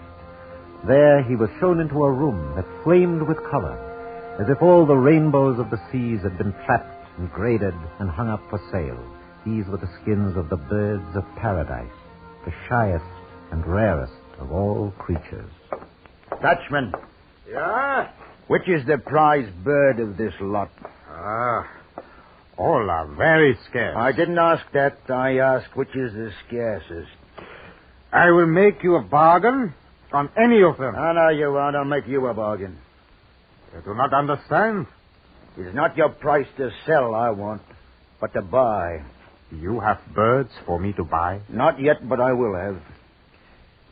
Where do these skins come from? Who knows?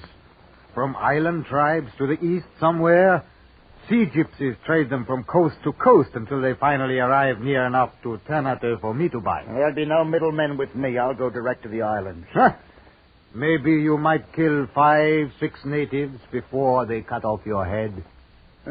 Nonsense. Also, the sun is very hot today. Now, look here, you stupid Dutchman. Please, I meant no insult, please. And watch your tongue before I twist it out of your fat mouth. All right. It's your life you risk. Come. I will show you something. Now, in this chest is the rarest bird of all. Show me. Purple and gold. I never saw one like that. Yeah. I call it the imperial bird of paradise. Once a year comes to me 6 skins. No more. Worth 50 times the price of common ones. 50 times? Never comes more than 6 skins. From where? Who knows? The natives with which I trade and the wild sea gypsies with which they trade. Nobody knows. But somewhere east is an island. One island where lives the imperial bird of paradise. I'm not looking for fairy tales, Dutchman. Yeah, well, maybe it is only a fairy tale. But you do get a few of these skins, huh? 6 a year. No more. Very well, then. Tell me where I can pick up a small cutter. Seaworthy, but cheap. I'm going to find that island.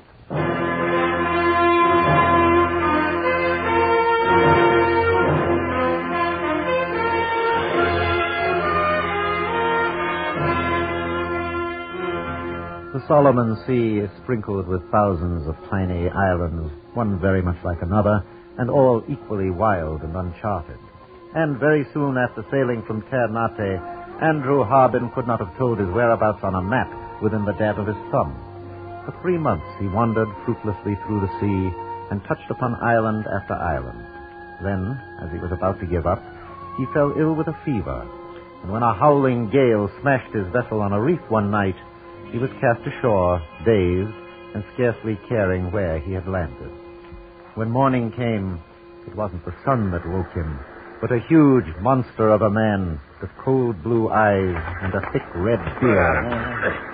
Are you dead or just playing possum? Well, I thought so. Where's your boat, mister? Who's here with you? I'm alone.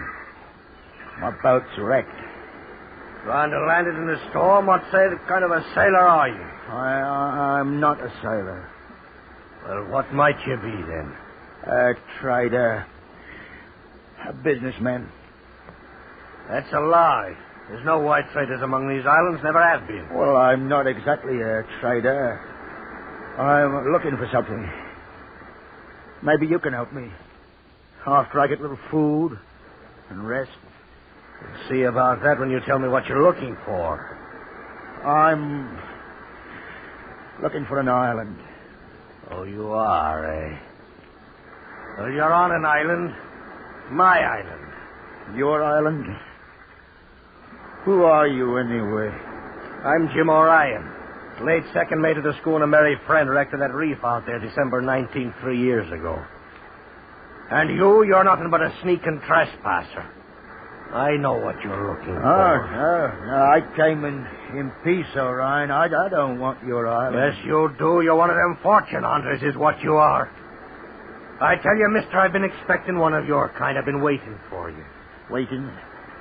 For me? Or some thief like you. But you should have brought along a company and a machine gun or two. Why, man, did you think to cut out this little island by your lonely, the likes of you? Would have broke your neck first off. Why didn't you? Wanted to be sure in my mind just what manner of man you are first. And, sir? You've come to destroy this place. The stink of the world is on you, mister. You're evil, and you're going to be treated like evil. I've come too far to be stopped now, Orion. The fight you want, well, then...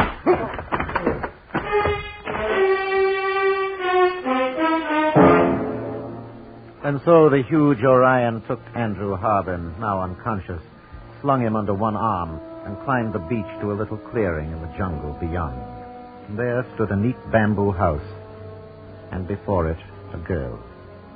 She was clothed in one gorgeous robe of purple and gold, made all of bird skins, hundreds of imperial paradise bird skins. And she herself was even more beautiful than they. Orion, you lied to me. You did not bury them all. You told me you buried them, every one. Well, how do you know I didn't dig this lad up again, Lagoma? Who do you think it might be now? The captain? It can't be. No. Captain never could have growed so monstrous thin. Look at this one. It's alive, Orion. It's a man. Yeah, what's left? A poor specimen of that. Wouldn't it be best to kill him now, Lagoma? No. You know, what's this to bite me? What made you do that, huh? What's come to you? I want him. Don't bury him away in the ground with the others. He's a new white man. I want him to keep. Well, you do, eh? I had no idea I was bringing a present strike your fancy so close. Well, you little spitfire. Can't you touch her, Orion? Oh, look, Nagoma. Your beachcomber's going to be a hero. Lay off. Come on, lad. Give it to me. I'll give it to you. Now again, get up and try it again. Oh, man, that was good. First fair wallop I've had of the enemy armed for 3 years. Stop, Orion. Don't spoil him. Don't take him away from me, or I will be very angry. Carry him into the house now before he dies.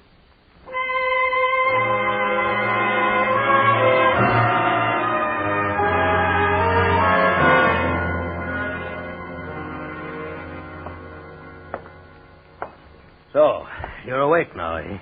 I'm awake. 3 days of eating and sleeping's enough. I've got a bit of fever yet. That'll go. I want to thank you and Nagoma both for your care. Do you now? Well, I'd have died otherwise. My real mistake was not cracking your neck off when Nagoma laid eyes on you. I forgot the child had seen no other man but me for years. Now she's taken a notion to you, like a new toy or a bit of a poodle dog. You kept me alive. And I'll let you live such as Yarsel's Nagoma will have her poodle to play with. Even though you come to this lovely Eden of mine to rob it for dirty gain, you thieving buccaneer. I'm an honest trader, Orion. I'm not a thief. Ooh. Maybe Nagoma believes that, even though I've warned her what you come here for and what kind of a man you are. She's all innocence, that child. But what is there here to rob you of? It's just another island. It's the island you was hunting for, you scum. I'm sorry I am. I ever traded one of them purple bird skins. Now I might have known it to bring greedy devils like yourself smelling for the place. I had to have knives and tobacco, and them sea gypsies had taken nothing else. Oh, you mean the birds of paradise, huh? Don't be sly with me, you filthy rat. And forget about Nagoma, too. She thinks you're something grand now. She'll know better when she sees you put to your proper place. What do you mean? There's no gun on this island, Harbin. Whenever you want to kill me, you'll have to try with your hands. And you can try and I can smash your face again. Why should I try? Well, you're not going to like the jobs I set you to. Jobs? Didn't I tell you? Well, there's much to be done by way of public improvement around here. And you'll start in a big pit I've dug clear in a spring of water. What, you mean it? You're going to keep me here as a slave? Well, you don't think I'd let you go knowing what you do about them birds, do you now? What do I care about your... I told you to stop that lying. Now, a slave is what you are. Till you prove yourself a better man than me, do you see?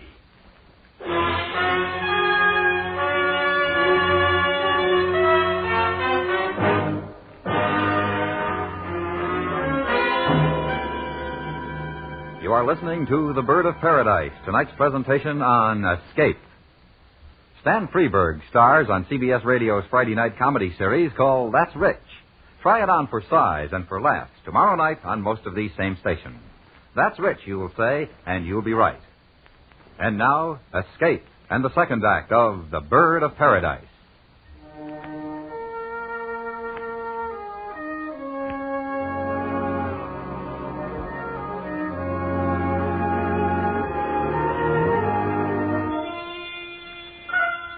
Andrew Harbin had traveled far and suffered much to find the island of the imperial bird of paradise, but his pains had just begun.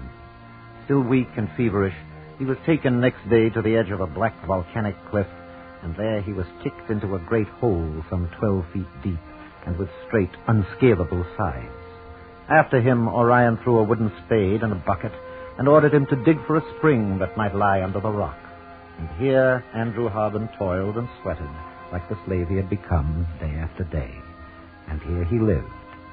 At noon, Nagoma would bring his food and lower it in a basket. And then, perched on the bank above him, she'd gaze down at him and talk. Are you feeling better today, Andrew? How could I feel better? Kept down here like a bear in a pit.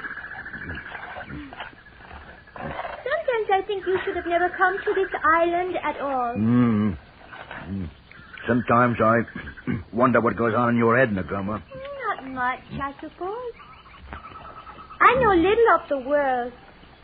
Only what Orion has told me. Oh, I see. But, look, Nagoma, don't you ever want to get away from here? Get out into the world? I've never been in the world. I was going to Port Moresby. A missionary was taking me, but he was drowned when we wrecked. The island where I was born and this one is all I know. Nagama, how would you like to go with me? With you? Ah. Oh, I'd like that, Andrew. But Orion says the world isn't nice. He says people are always stealing and lying and fighting. Nobody has any honesty or honor. No. That's not true. Orion says it is. He says if people knew of us, they'd take our world away. Do you love Orion, Nagama? Huh? You mean like sometimes I'd comb his beard? Maybe. I'd like to comb yours too, Andrew. You have such a pretty yellow beard. All curly. Well, listen, Nagama. You can't comb the beards of two men. You can only love one man. You talk such funny words, Andrew. I know nothing of these things. What use are so many words? Oh, I'll show you what use they are, Nagama. How? Help me get out of this pit some dark night. Oh, no, Andrew. He put you there. Listen, Nagoma, do you know why I came to this island? Orion says it was because you are a thief. No. I came here to take you away, Nagoma. I came to find you and take you back with me. Me? Why, Andrew? Because I love you. And because you're beautiful. There's no one in the world as beautiful as you, Nagoma. Is this true, Andrew? Orion told you I came seeking the bird of paradise, didn't he? Yes. Well, he's right. Except for one thing. What one thing, Andrew? You are the bird of paradise. Oh, Andrew. I'm so glad you're still alive.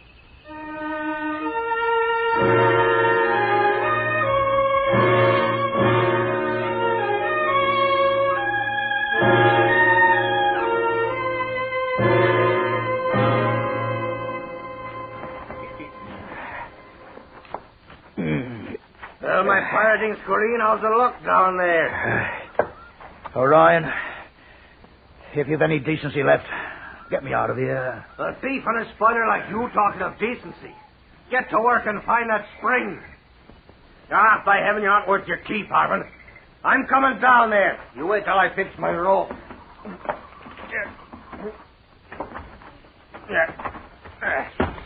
Hey, you might have let me climb down that rope instead of kicking me into this hole like you did. The rope's for me.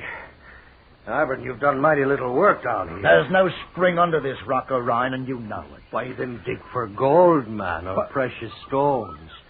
You're a fortune hunter, are you not? You're insane. Insane, am I? Because I want to live here in peace. Because Nagoma's more to me than the riches I could have from the bird. All right. All right. Look, Orion, you've got a boat. I saw it. Let me take it and leave here. I'd thought of that. And it's 1,000,000 to 1 chance that you'll ever be able to find your way back, but I won't risk it. What are you going to do with me, then? Harvin, a plucky freebooter like you can handle a shovel brisker than you've been doing. Now dig into it, you lazy scawbanker. No, I won't. You won't, eh? Then maybe you're ready to fight. Is that it, lad? No. You hurt him. No, he's not hurt, Nagoma. He needed limbering up is all. I'm coming out now.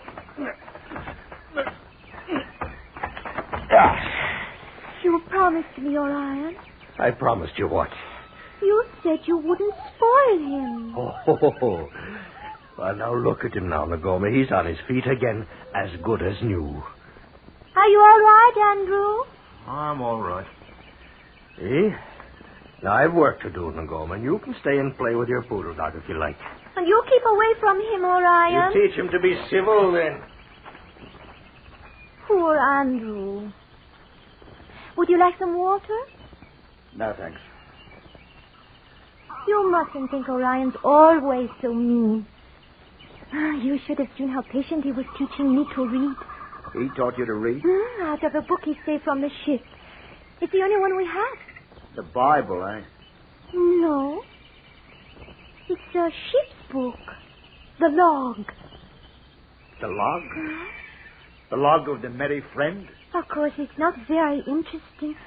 It's full of numbers and the like. Sure. Numbers. Longitude and latitude. Every day till she was wrecked out there. What, Andrew? Listen,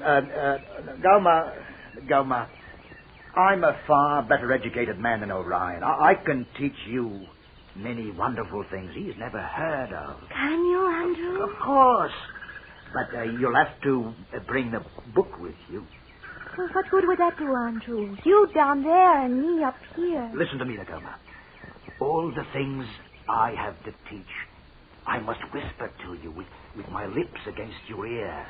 Do you understand? Are they truly wonderful things, Andrew? Wonderful things, Nagoma. But don't you see, I'll have to get out of here first. But how can you get out? The rope. Orion's rope. You can tie it and drop it down and leave it hanging. And then when it's dark, I'll come out and meet you on the beach. Orion would be very angry, Andrew. You'll never know.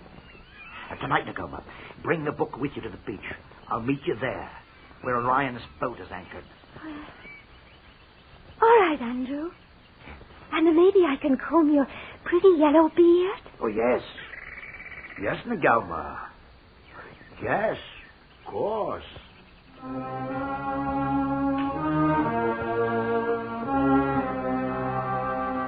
Andrew Harbin had known many women and many different kinds, but Nagoma's almost incredible simplicity was something new and startling. Because of it, however, he regained his freedom. And when night came, he climbed up the rope and made his way to the beach, his wooden shovel in hand in case Orion should stumble on them. Nagoma was waiting, as she had promised, and in the moonlight she seemed more than ever like the imperial bird of paradise. He put out his hand and touched her priceless robe where it hung across one shoulder. Andrew, you've come out. Orion will kill you if he finds us. It's worth the risk, Nagoma. Oh, I did a very bad thing to listen to you and let you out. I was a bad girl, Andrew. Why did you make me? Nagoma, my little wild bird, I must teach you what it is to love. You promised to teach me many wonderful things, Andrew. Yeah. Here, I brought a book, The Log of the Merry Friend. Oh, good. I'll put it in my belt. Yeah. But you were going to teach me from it. There's no time now, Nagoma. Later. Later? When we're at sea, I'm in Orion's boat. You'll come with me. Well, you will, won't you? You want me, Andrew? Oh, you know I do. And the birds of paradise? Well, I told you. You're what I came here after. Roma! It's Orion. Roma! Yeah, he's on the beach there, near his boat. He hasn't seen us. Let's hide, Andrew. Hurry. He's coming this way. Behind that palm there. I'll fix him this time. Not with a shovel, Andrew. No. Quiet. You'll be quiet.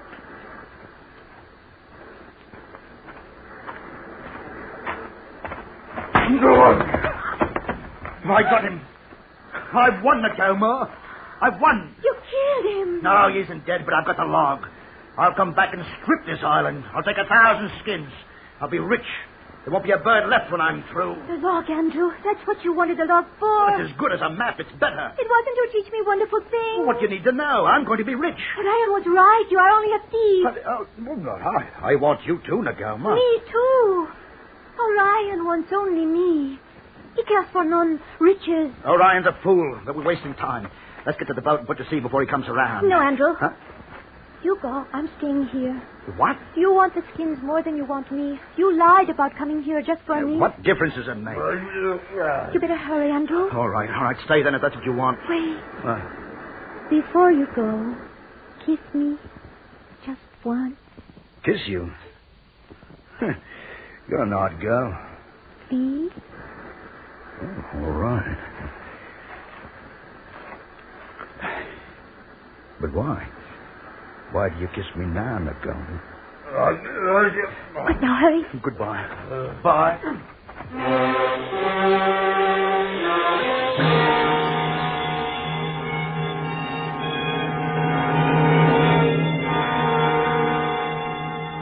And so, on Orion's boat, Andrew Harbin made his escape. All that night, he labored hard to keep from wrecking on the innumerable reefs that seemed to protect every island he passed. And he had no time to think about Nagoma and why she had rejected him with their first kiss and their last. But with the coming of the sun next morning, he found out. Yes. And in the months that followed, as he sailed here and there over the sea, trying to find his way back to civilization, he had time to ponder on the unbelievable cunning of even the most innocent of women. Andrew Harbin. Back at last. I thought you were dead. I very nearly died, Dutchman. Aha.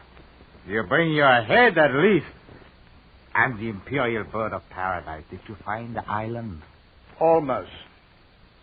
I almost found it, Dutchman. Almost? I had the island right here in my belt. Longitude, latitude, and a woman embraced me. Embraced me and robbed it back.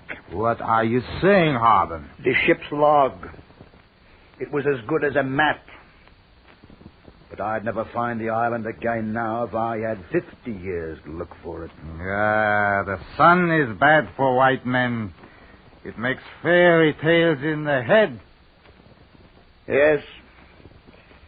It's time, Dutchman. I'm afraid you're right.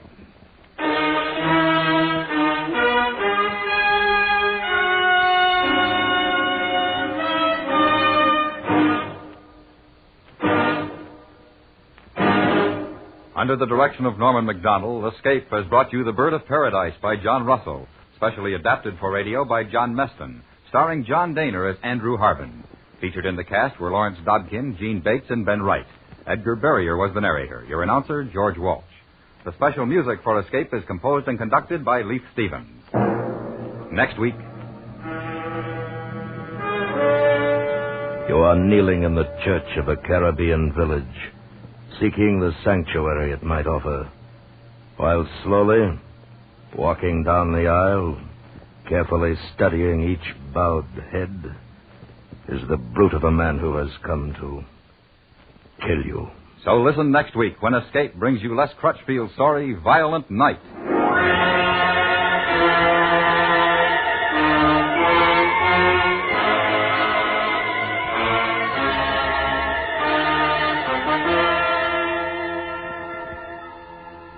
Don't look back. Look ahead to tomorrow night when CBS Radio presents another Arthur Godfrey Digest. It's the Godfrey Gang on nighttime radio over most of these same stations, taking all their best daytime songs, music, and shenanigans and pasting them together in one Friday night scrapbook of smiles and syncopation. The Arthur Godfrey Digest. Don't miss it tomorrow night at the Star's Address. Weekday evenings, Beulah cooks up comedy on the CBS Radio Network.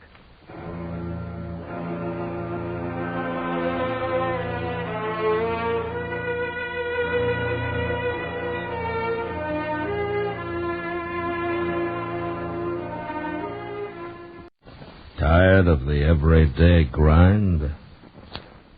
Ever dream of a life of romantic adventure? Want to get away from it all? We offer you Escape. Escape, designed to free you from the four walls of today for a half hour of high adventure.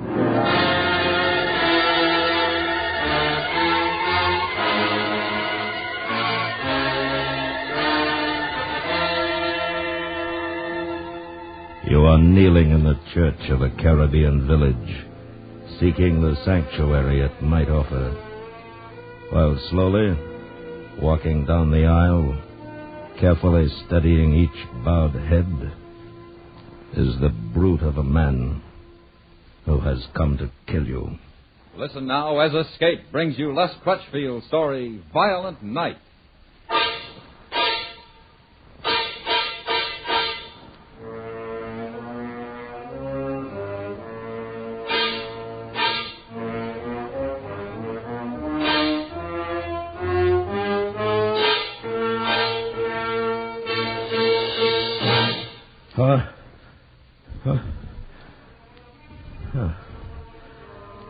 I came awake suddenly. Wide awake. It's a trick you learn around the back countries of the Caribbean. If you want to stay alive. I didn't move. I didn't make a sound. Just stared into the darkness and listened. And then it came again. Somebody was on the veranda. I slid off the cot, reached for my pistol on the table, and stood up. Barefooted, I moved quietly across the room and stopped by the shutters. Senora Gravy. Who is it? Pepita. It is Pepita. Pepita? I am come to warn you of terrible danger. Are you alone? Si. All right, wait a second. Quickly. What's wrong? What's the matter? Look, toward the village, toward Monte Miguel. What? What? Fire. What's burning? The estacion of the police, the Federalista army barrack, other places. It is a revolution, senor. Revolution? Who is it? Who's behind it? Alacran. What? He has come out of the jungle again. 1,000 men are following him, and now more from the village. He has guns, trucks, cars, radios. He is called himself governor of the district. Governor? He won't last 48 hours. Everyone say it is revolution all over the country. You must leave your plantation and go quickly. Pepita, you think he still remembers? Alacran will never forget. Not ever. Not before one of you is dead. Yeah, maybe you're right. All right, thanks, Pepita. Thanks for everything.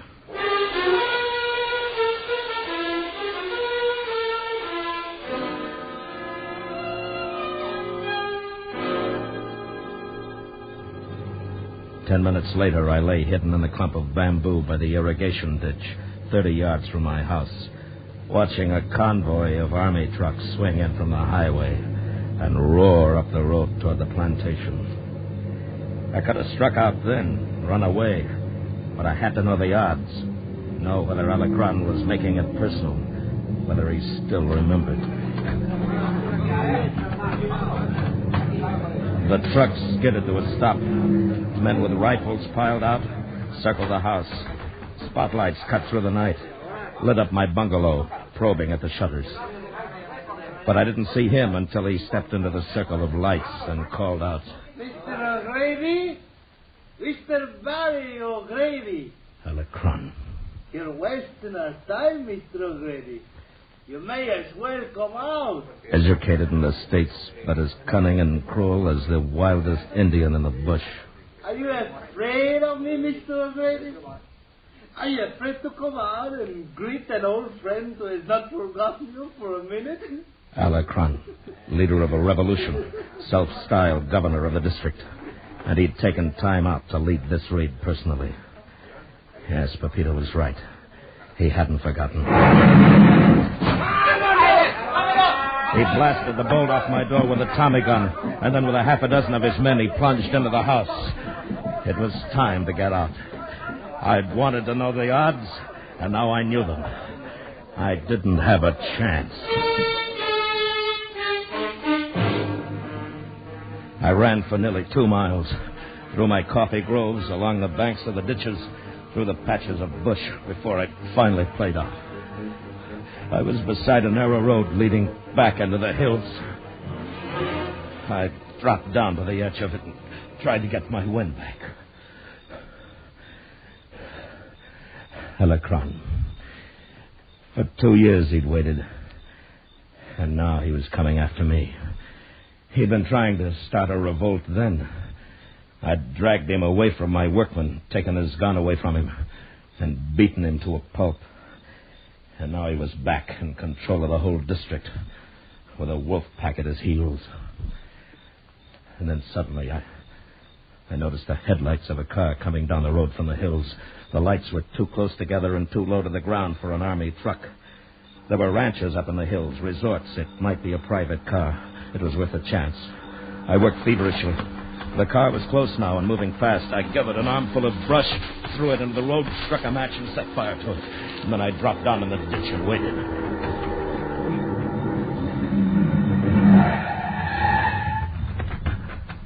All right, easy now. Don't move. Who are you? What do you want? I want your car. No, it is impossible. Let me go. Oh, no, you don't. Let go of that. Stop it. Stop it. You're hurting me. Take your hands off. Thanks. Well, that's a lot of gun for a lady. Well, we'll take care of that. You fool. Do you know who I am? No. I am the daughter of the governor of this district. You're what? It's true. I am the daughter... I'd heard he had a daughter, but who'd ever expect that fat pig to have one that looks like you? I promise you, senor. If you go on with this, I will see that you are shot against the wall. You're too late. Your father already has that idea. Or more likely a worse one. Huh. You know, I think you're going to come in awfully handy before morning. If you think... What do I call you? What's your name? Maria. All right, Maria, let's get this straight. I got one chance in 1,000 of staying alive, and if I can help that chance, I'll do anything. You understand? No, please. Now, we're going to get out of here. We're going to get out together, whatever happens. Your father gets me, and I get you. All right, now get the car started.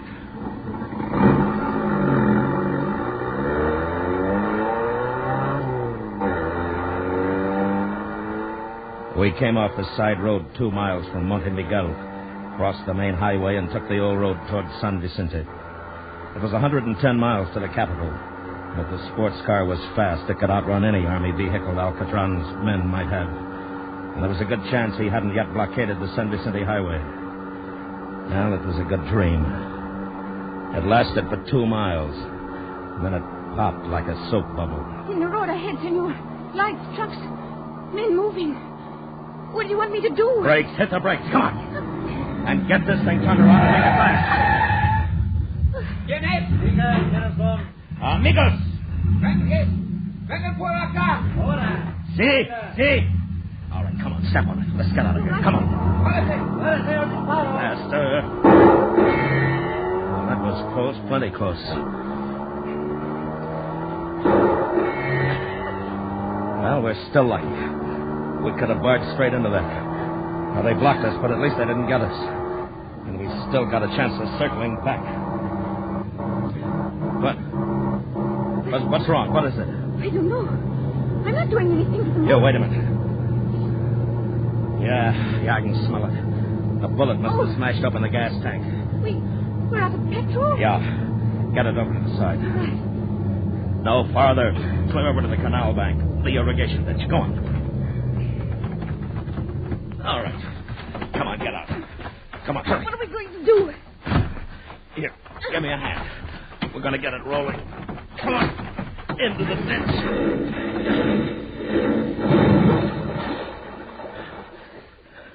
All right, come on, let's go. Here. What do you mean? They'll be along here any second. Find where we sank the car. Come after us. We don't have much time. Now, come on, let's get across that ditch. In the water? No. I will not do it. I will not go into the water. Oh, you won't, huh? All right. Put me down. Stop. Hold your breath. Now, just take it easy. Quit fighting and relax, will you? I'll get you across. It's only 20 feet wide. All right, easy now. All right, here we go. Now, grab the back. Up you go. Oh, if it takes me all my life, I'm going to kill you. Maybe not. I might have to kill you first. Now, come on. I am not going into that jungle with you. No matter what you do to me, I am not going. Come on, move. Alacron had outmaneuvered me, outflanked me. There was no use trying to break south toward the capital. He had the whole area sewed up. So I decided on a gamble. I'd turn back, head for the last place on earth he'd look for me. The village of Monte Miguel itself.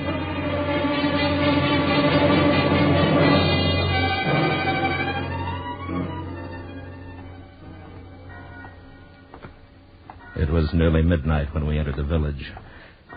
I kept a tight grip on Maria's arm and hurried her through the back streets and alleys, heading toward Pepita's room on the other side of town. Though we didn't make it, a patrol of rebels came around the corner and moved toward us. We couldn't turn and run. We couldn't go on. We were trapped. But we'd stopped in front of a house built flush against the street. The door was only a few feet away. I stepped over and tried it. It was unlocked. I drew my gun and pushed the door open. All right, come on. There's no one in. Inside, quick. What are you going to do? Wait for the patrol to pass. Now be quiet. Here they come. Not a sound, Maria.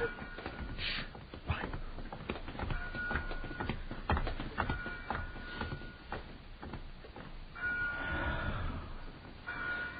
Oh, that was lucky. Well, double lucky, in fact. Now, the head man here has gone out and left some clothes all ready for me. Pantalones, camisa, sarape, sombrero. Now, if we can find something for you... What do you mean? Well, dressed like we are, we don't have a chance. Here. Here, this ought to do it. Catch it. Now, here's a shawl for you. You can throw it over your head and keep it around your face. If you think I am going to change my clothes... Get behind that curtain and do it any way you want, but get into that dress and do it fast. In a few minutes, we were back into the marketplace, walking rapidly. And then as we passed the great doors of the church, I'd frozen my tracks. Alacron. He was lounging in the back of a touring car, fat and evil. Here, this way. Where? Into the church. If he sees me, we're finished. slow and solemn now. All right, up the steps. And keep your head down. Awed, half scared the way the villagers going. All right.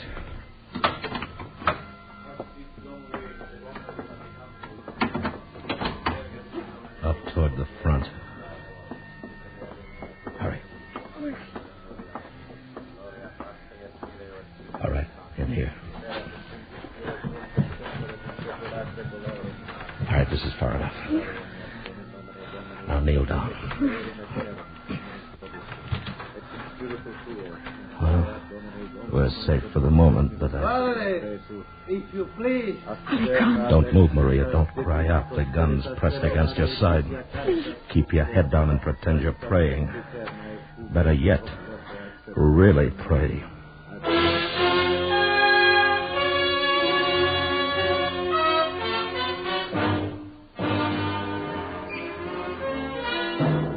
You are listening to Violent Night, tonight's presentation on Escape. Next Monday night on CBS Radio, Ronald Reagan stars in the Lux Radio Theater adaptation of Carbine Williams with Wendell Corey and Gene Hagen in their original screen roles. Next Monday night, when you will also want to hear Tyrone Power in Suspense's production, The Guilty Always Run. And now, Escape and the second act of Violent Night.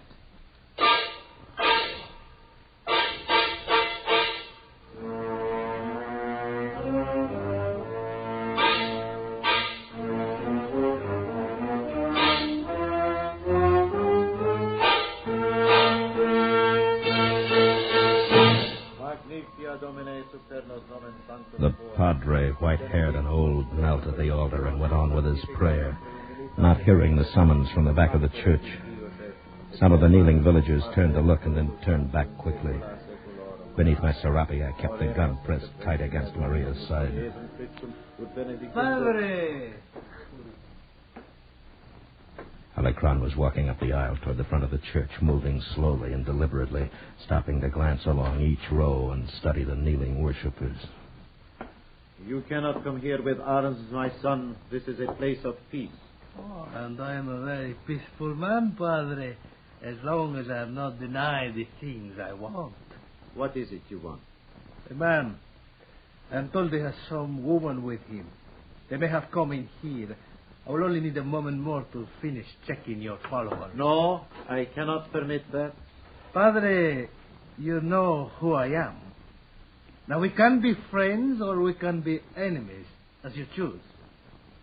Of course, burning a church is not to my liking. Go. Wait outside if you wish. I am on the point of dismissing the congregation.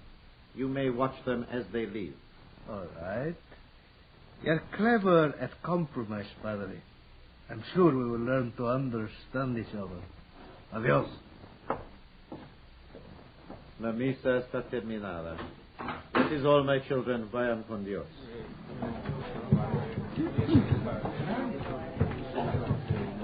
My son. What is it, Padre? This way. Follow me, both of you. Come quickly.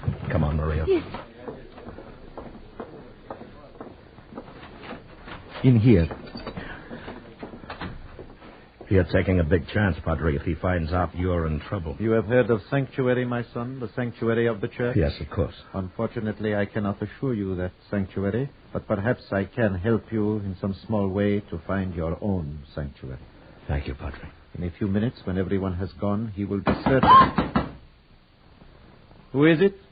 Lalacran. One moment. I am informed that you're hiding a man and woman from the congregation. Open this door. Have patience. Now.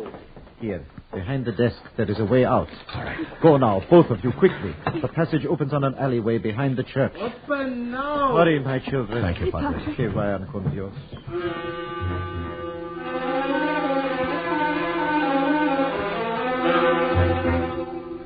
When we came into the open alleyway, we were on the very edge of the village, on a crooked path that ran between the walls and backs of the buildings on one side and the dark, dense mass of the Valle Diablo jungle on the other. But for a moment, we were safe. Barry. What? Back there. In the church. Would you really have killed me? Look, I'd hate to do anything to hurt you. But if I have to, I will. Why do you hate me so much? Hate you? I don't hate you. Why should I hate you? You're my ace in the hole. I've got nothing against you personally. You just picked the wrong man for a father, that's all. Wait, hold it. Barry, don't shoot. He's only a child. Yes, it's only a child, but he knows who we are. And you'll have the whole town out here in 2 minutes. There's no choice left. Now, come on. Barry, what are you doing? Where are we going? Into the jungle. Into the Valle Diablo.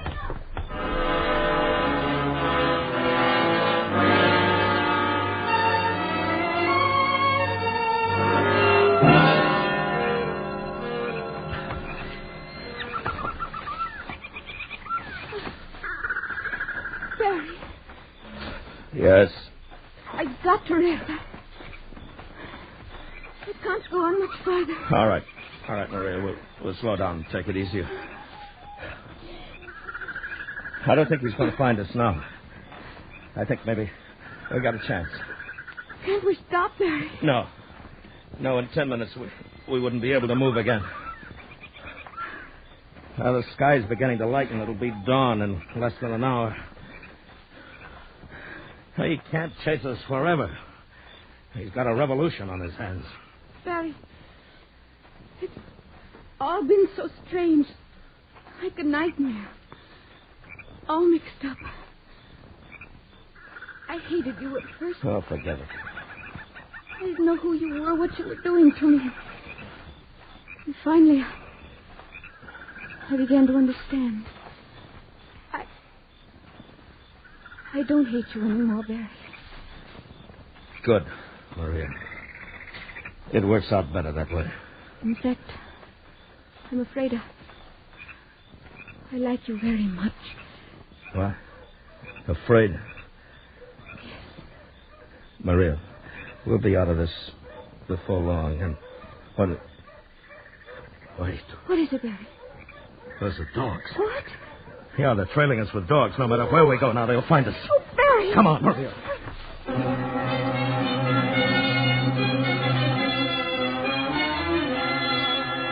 And we ran again, down the twisting jungle trail, on and on, knowing while we ran that there was no way out, no way of escape. And then suddenly we burst out into a clearing and stopped in our tracks.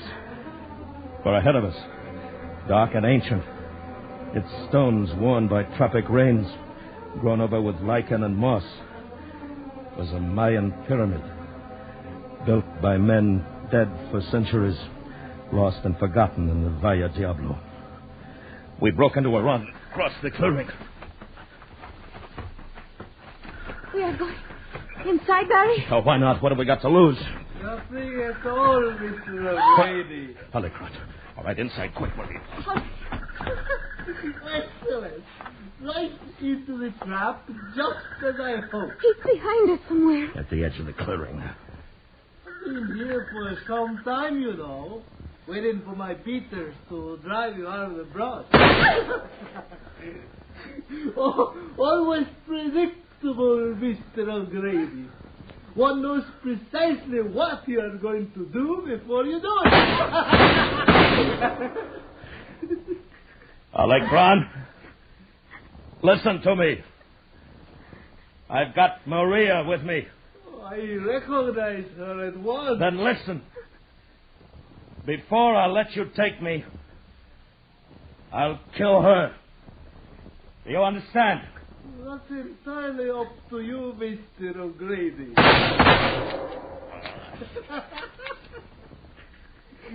First you fire at my voice and me. Then an empty gun. Embarrassing, isn't it, Mr. O'Grady? Now my fun begins. Come on, Maria, back inside, quick. Well, I'm out of cartridges. All we can do now is run. Run as far and as long as we can. And then what, Barry? You killed me, as you told him you would. You know better. I thought the threat would hold him off, but it didn't. You heard him. Yes. I heard him. It is not a surprise, Barry. My father has hated me for years. I did not come in handy like you hoped. Where are you, Mr. O'Grady? Are you scared now? Running? Maria, keep moving as quiet as possible. Maybe you need something to help you run, Mr. O'Grady. He's got a machine pistol. Hurry. I cannot go so quickly. What are you afraid of, Mr. O'Grady? You're not afraid of that day at the plantation. Is this what bothers you, perhaps?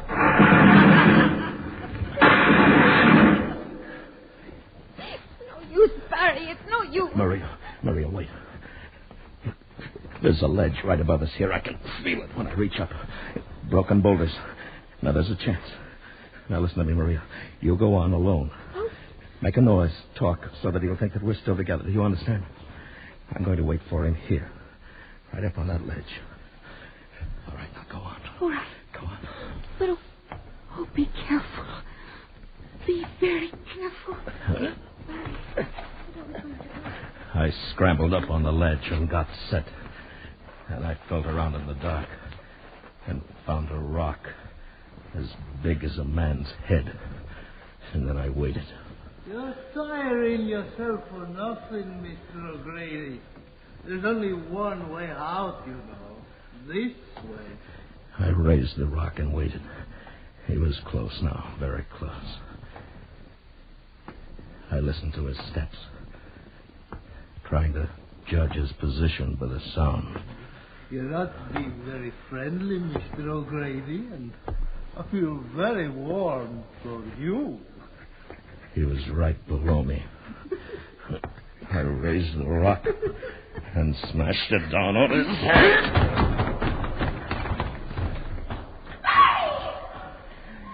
It's all right, Maria. It's all over.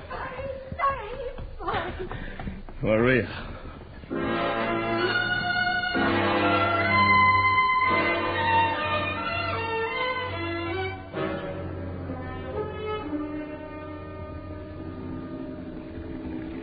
2 weeks in that stinking jail, and now you drag me out and bring me down here to the harbor. Why, Captain? This way, Senor O'Grady. All right, so you won the revolution. Now you're the new government. All right, fine. I got nothing against you. My fight with Alecran was personal. You know that. Quite true, Senor O'Grady. I know that.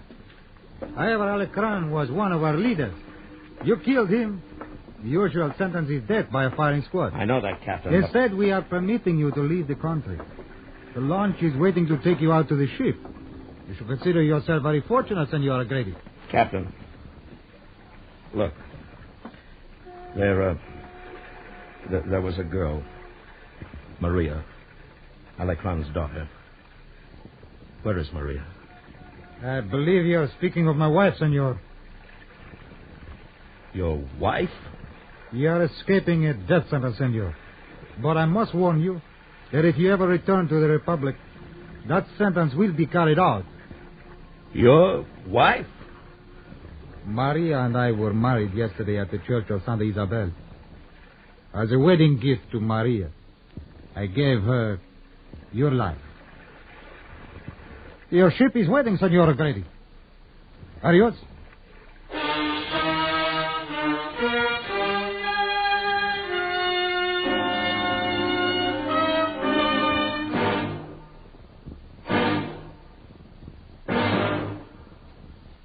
Under the direction of Norman MacDonald, Escape has brought you Violent Night by Les Crutchfield, starring William Conrad and Joyce McCluskey.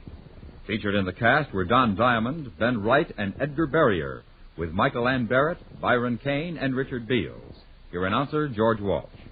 The special music for Escape is composed and conducted by Leith Stevens. Next week.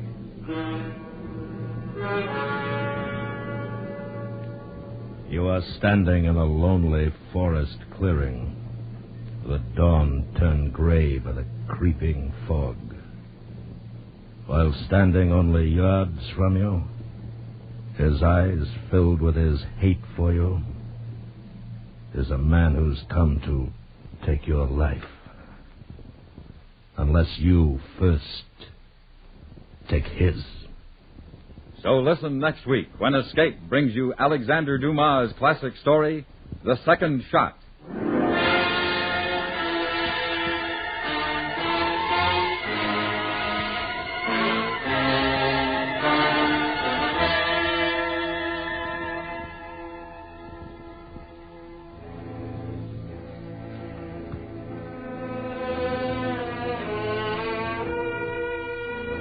Rich in comedy, rich in human interest, rich in novelty. That's Rich, starring Stan Freberg, Friday nights on CBS Radio.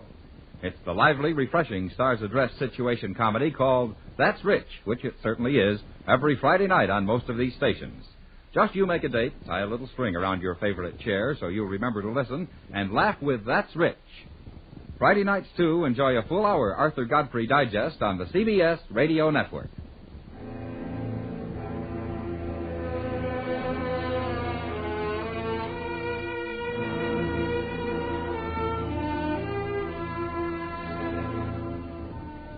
Tired of the everyday grind?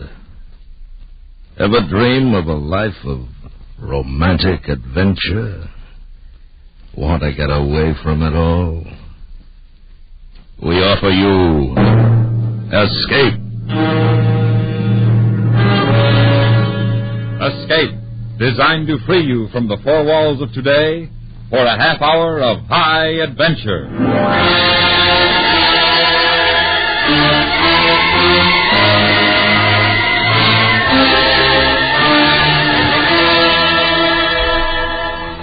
You are standing in a lonely forest clearing.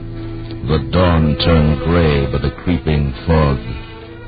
While standing only yards from you, his eyes filled with his hate for you, is a man who's come to take your life. Unless you first take his. Listen now as Escape brings you The Second Shot, a story based on the classic tale by Alexander Dumas.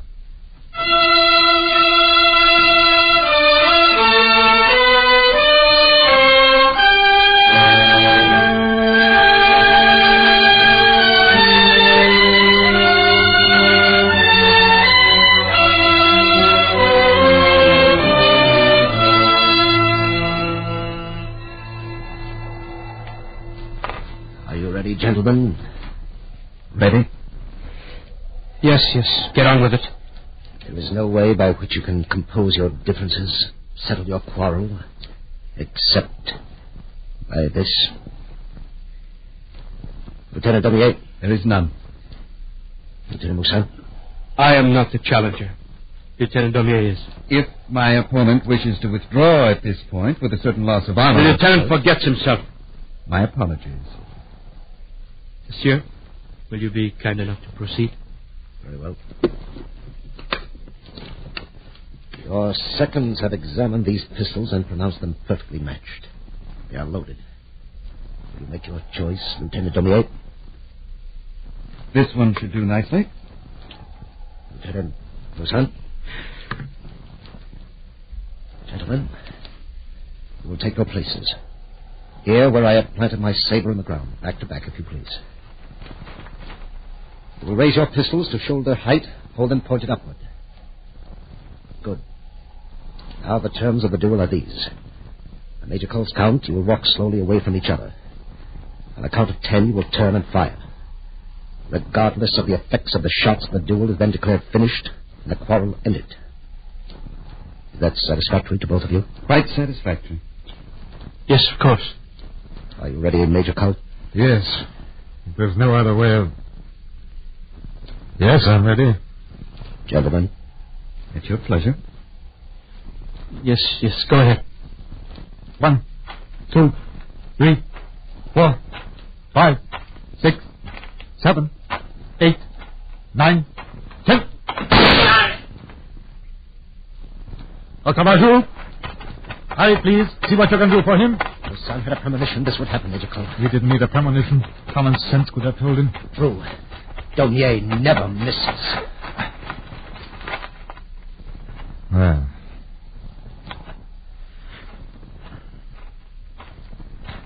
Is he dead, Major? Fact, I think, is obvious. Congratulations, Lieutenant Daumier. Once again, you have distinguished yourself by your excellent shooting. It is unfortunate, however, that you so often see fit to direct it against your own comrades in arms. He insulted me, sir. A man must defend... Good day, Lieutenant.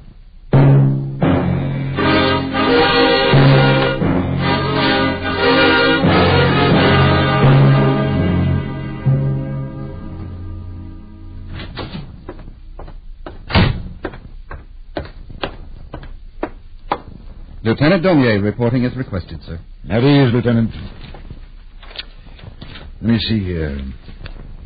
According to this dossier, you were assigned to my regiment some 7 months ago, having just been commissioned from the Academy at Saint-Cyr. Yes, sir. Though the regiment has not been engaged in military action during that period, you have shown exemplary ability in the performance of duties assigned to you. Thank you, sir. Your official record is excellent, and it can be assumed you will give a good account of yourself when we move against Vienna at the end of the month. I hope so, sir. However, I am more concerned at the moment with your unofficial record, Lieutenant Daumier. Sir? 1 week after your assignment to my command, you challenged Subaltern Nikolov to a duel and shot and killed him. He insulted me, sir. 6 weeks later, you challenged Lieutenant Deville to a duel, shot and killed him. But I was only... 2 months after that, Captain Morancy, your bullet smashed his shoulder, and he was forced to retire from the service. 3 weeks ago, your victim was Lieutenant Leclerc, who still lingers in the hospital. Does the colonel know that all... Now, this morning, near the forest of Marengo, you shot and killed the leader of my 8th platoon, Lieutenant Musin. The duel was conducted fairly, sir. It was murder. You're a dead shot with a pistol. Those men didn't have a chance against you. Then they should not be so free with their insults, Colonel. A gentleman has the right to defend his honor. Lieutenant Daumier, if all you know of honor is what you have learned on the dueling field, then I fear your education has been arrested at a very primitive stage. I resent your implication. If you care to withdraw your remark at once, perhaps... Lieutenant! Yes, sir. Lieutenant Daumier, you were on the point of issuing a challenge to your commanding officer while standing for an official interview. You were aware of the penalty for such an action, are you not? Yes, sir, the guillotine. Lieutenant, in 7 months I've lost 5 men. Excellent officers, all of them. Sacrificed to that exalted sense of honor of yours. Well... there'll be no more of it. Do you understand? But, sir, if you persist in this career of mayhem, if you challenge another man of this regiment, I will convene a court of inquiry. If that court should find your provocation insufficient, and I am quite sure that it would, I will have you stripped of your commission and thrown out of the army. Is that clear? Yes, sir. Any questions, Lieutenant? With the Colonel's permission, yes. The Colonel has mentioned the penalty for challenging one superior officer under official restraint. But suppose such a challenge should be given in circumstances which are not official, and for reasons which are personal. In that case, there is no penalty, Lieutenant Daumier. Thank you, sir. Dismissed.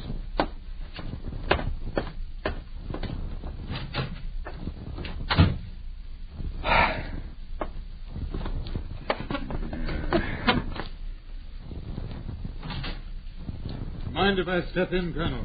Of course not. Come in, Major. Saw Daumier leaving. He was boiling.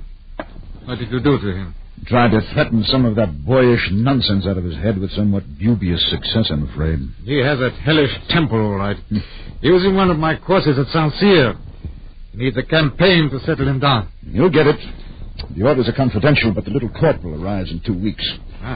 We move against Vienna the week after. Good. The regiment needs shaking down. Confound it, Major Cole. Daumier is worth saving if there's any way of doing it. He could be the best junior officer in the regiment if he'd only grow up. If he could only develop the slightest maturity.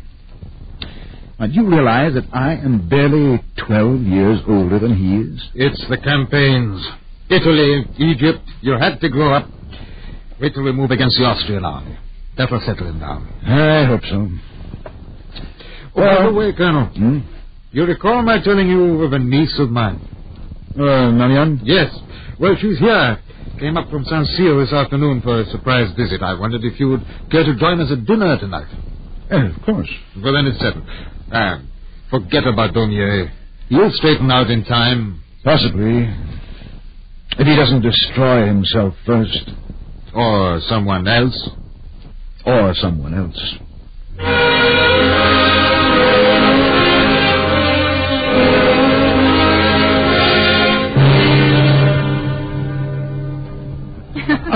Colonel Pepper, you're a most remarkable man. Remarkable? I've been telling it to Marianne for 3 years now. With the way you described him, Uncle Jean, I had pictured a battle-scarred veteran of a dozen campaigns, tired and worn, and even older than you are. Oh, heaven forbid. But instead I find... Well... You, find what, Marianne? No, not another word. I fear I may have said enough now to turn your head. Oh, I rather think you'll find his head a bit more firmly attached than those of the cadets you know sincere. Oh, Uncle Jean, what a thing to say. Captain D'Autrec has just come in. There's a matter I'd like to see him about, if you'll excuse me, sir. Of course, Major.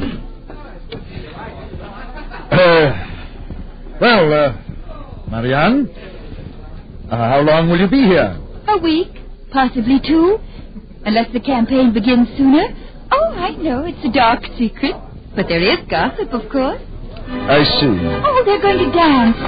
Of course I accept. I'd love to. Oh, no, really now. Come on. There's much less danger in a cotillion than there is in a cavalry charge.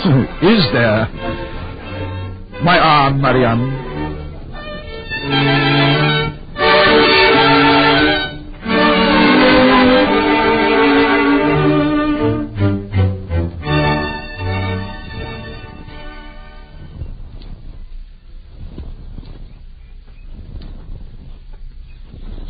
And a thin blue line far across the valley there, almost hidden in the haze.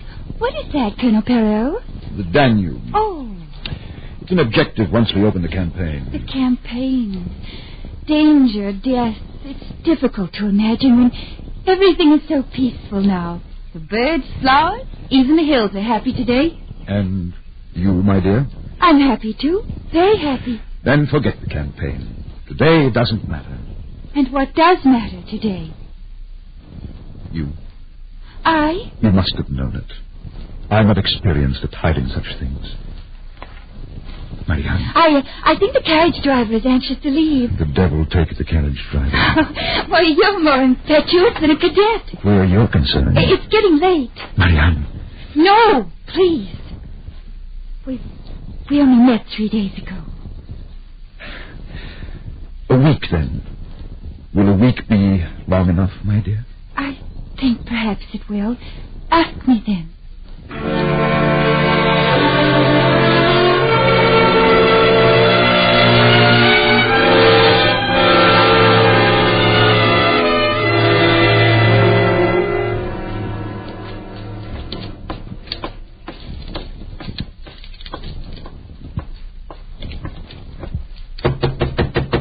Dornier, are you there? Yes, come in. Assembly and review in 5 minutes. Are you ready? Yes. If I can get this tunic straight. There. Here's your saber. Full review every 3rd day now. Something must be up. The Austrian campaign will move in a matter of days. Mark my words. I hope you're right. Dornier, there's something I think you ought to know. We'd better go. Wait. You told me once that while you were at the academy, you exchanged rings with Marianne Cole, the major's niece, right? Yes, we're planning to be married. She wrote me she'd try to come here for a visit, but so far... Dornier. What? Dornier, she's here. Here? She's been here for a week. A week? Where? What's she been doing? Dining, dancing, driving in the countryside, walking in the garden, the usual activities of a girl who's being courted.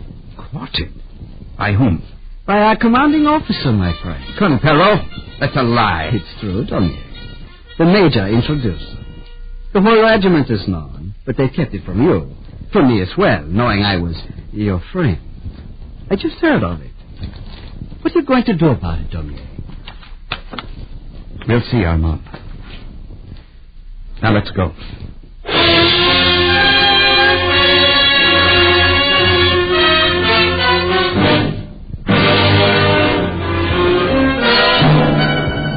You are listening to The Second Shot, tonight's presentation on Escape. On CBS Radio's Saturday night series called Gunsmoke, we go back to the early West for the exploits of United States Marshal Matt Dillon.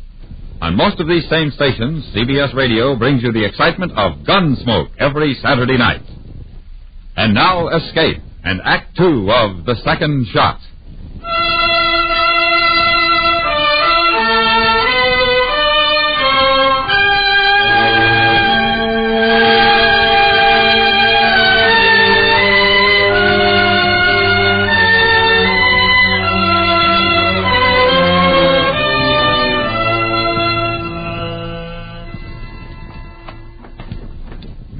joining us, Major. If you will excuse me. Yes, it's bedtime for a man my age. Good night, Uncle Jean. Good night, my dear. General? Good night, Major. Marianne. Yes? Do you know what day this is? Well, it's the day before tomorrow, of course, and a day later than yesterday. But beyond that, I must confess I've lost track of the time. It's a week. 1 week today. You said a week should be long enough, my dear. I did? I love you, Marianne. It seems so strange. For you who have been so many places, known so many women. I don't remember any women. For you to love me, who knows nothing and has been nowhere. The cadets at the academy. Oh, not one of them mattered. Not as you matter, my dear. Marianne. Then you will marry me. Oh, could it be at this time of night? I suppose we should answer. Wait, I hear Uncle Jean coming down. He'll see who it is. Good. I'm much too comfortable to move. And the view from here is excellent. View? You, my dear. Oh. Lieutenant Donier? Rather late, Lieutenant. My compliments to Colonel Perrault, Major. Tell him I'd like a word with him. And tell him it's personal rather than official. Quite personal. Have the lieutenant come in, Major Cole.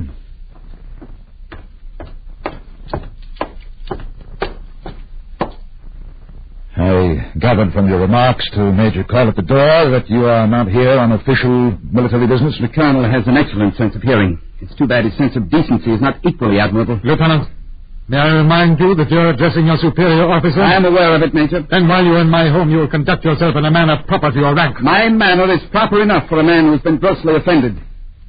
I'm certain the Colonel will admit that the provocation he has given me is... Lieutenant Donier. Let him talk, Major. What provocation do you fancy I have given you, Lieutenant? I would prefer to discuss the matter without the presence of Major Cole's niece. Domia, you're being a fool. I was once, but no longer. You know each other? Ask your niece, Major. Stop it, Domia. We were both fools, mere children. Oh, and now, in less than a year, you have grown up, become a lady, the Colonel's lady, no less. Though you show little regard for his feelings, since I perceive you still wear my ring on a chain about your throat. Take it. Here. Each day I meant to give it back, but I put it off. It meant nothing. It meant a pledge of betrothal once. Shall I remind you of the circumstances, our children's words, our children's actions? Marianne, I must add my request to the lieutenants. Will you leave us alone, please? Yes. Will you go, my dear? Very well, Uncle Jean. Colonel Perrault,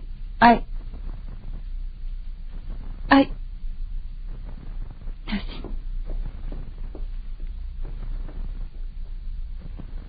Lieutenant, were you implying some sort of understanding between you and Marianne before she came here to visit? Is the Colonel trying to imply he was not aware of it? I was not. You lie. Lieutenant. Never mind, Major. I think our young friend hardly knows what he's saying.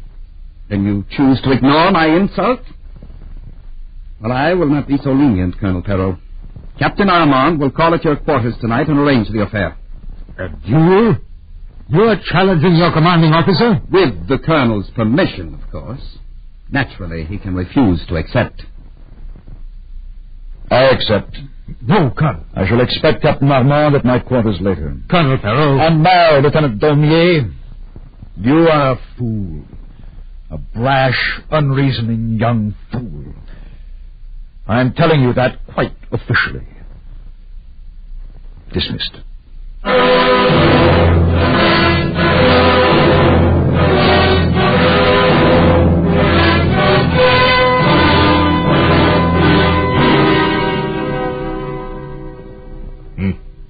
He's taking his time. It's 10 o'clock. Captain Armand is hardly as reckless as Daumier. I imagine it's taking some persuasion to get him to act in this matter. Do as I suggest, Colonel. Demand that the duel be fought with sabers. I saw you on the barricades at Firenze. Everyone would believe the choice was made through cowardice. It's well known if the lieutenant fights with a pistol, so be it then. But he's a dead shot. He'll kill you. The probabilities are in his favor. Then how in the name of heaven can you sit there and be so calm about it? Calm? Major, I am anything but calm. No, not about the possibility of death. I've spent my life with death, cheated it for years. When it comes, and for me it's overdue. It's not death. It's Marianne. Oh, she was young. Too young. Not yet awakened. As she said herself, a childish thing. It meant nothing. I am not so sure, Major. Perhaps the strength and surge of my own feeling may have blinded me to hers. She's been here a week and made no effort to see him. But she wore his ring. You see my position, Major. If I should kill him, it would be a terrible injury to her. And on the other hand, should the result be reversed, her life with him would be clouded forever by the thought that she had brought about my death. Thus you insist on believing she cares for Daumier? I can see no other explanation. Except the obvious one? Maria. I am not ordinarily an eavesdropper. Any more than I am other things you seem to believe I am. Marianne, at this hour, a gentleman's quarters... I think I am amply chaperoned by Uncle Jean. In fact, too much so for what I have to say. I'll wait in the passage outside, Colonel. Keep an eye out for Captain Armand. Do you believe I have played with your affections? Treated your love lightly for some feeling of vanity in such a conquest? I don't condemn you, my dear. My rank, perhaps, an air of experience. Anyone can be misled for a week. I meant what I said to Daumier. It was a childish thing. So there is no reason for this duel, you see. You can't go through with it now. But I have to, my dear. There's nothing else I can do. Daumier has been a fool. Must you be one too? I have no choice. Under the circumstances, I can only... It's Captain Armand. Yes. Come. Yes, it must be. You can go out this way. It's better than not seeing you here. But the duel, you must not risk your life. Life is risk, Marianne. Now, goodbye, my dear.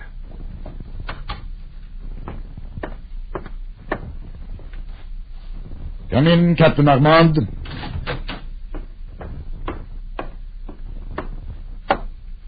At ease, Captain. Yes, sir? Major Cole here has kindly agreed to act as my second.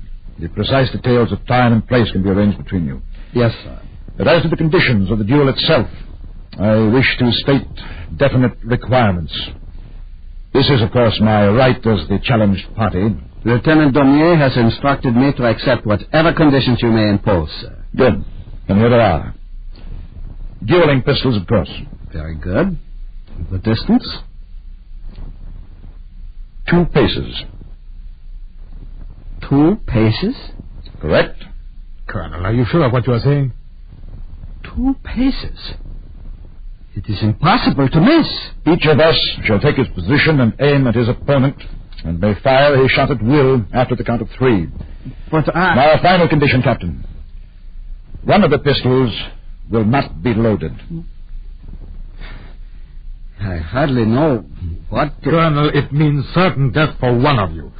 For the one who draws the empty gun.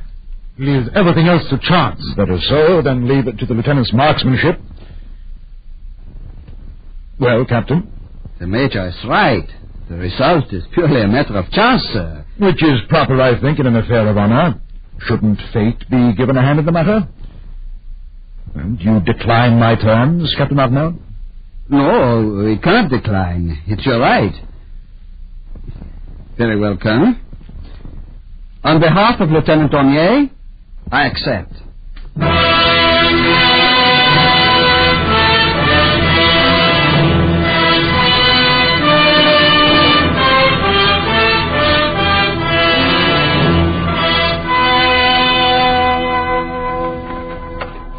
Colonel, you're being as foolish as he is.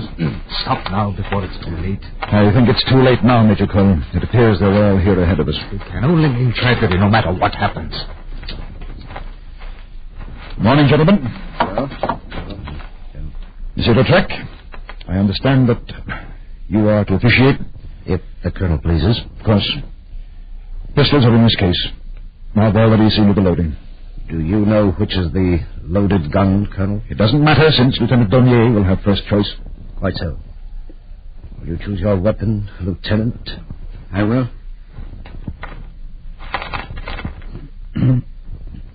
You hesitate, Lieutenant. I was told you always approach these affairs with a certain ease and confidence. This one. That is your final choice, Lieutenant? Yes. Very well. Colonel? Thank you. If you will take your places, gentlemen. The sabers are planted in the ground 2 paces apart. You will stand back of them and face your opponent.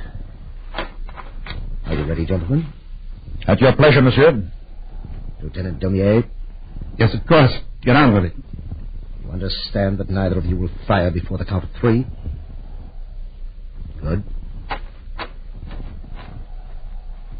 Gentlemen, you will take aim. You're trembling, Lieutenant. Did you tremble in your other duels? Count. Go ahead and count. 1, 2, 3.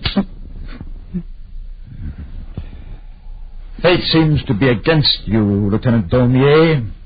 You drew the empty gun. Fire. Fire and get it over with. It's a new feeling for you, isn't it, Lieutenant? Looking into the muzzle of a pistol and knowing it holds death for you. It's a feeling 5 of your previous opponents had. A feeling one learns in campaigns and battles. At the same time, one learns the real meaning of honor. It's called fear, Lieutenant. Fire, you devil! Don't torture him, Colonel. Do as he says. Get it over with. Torture! Is his torture any greater than that he imposed on others? Men who meant no insult to him, but were forced to face certain death from his marksmanship because of his self-acclaimed sense of honor? Is it too bad such drastic measures as this were required to bring to an end your career of slaughter, Lieutenant? Fire! Pull the trigger! We beg of you, Colonel. Very well, gentlemen. An end to your last duel, Lieutenant. A misfire. Look. No. Quite the contrary. Lieutenant Daumier, next week we move against Austria, and France will have need of all her officers. I did not wish to waste your life or mine. Neither of the pistols was loaded.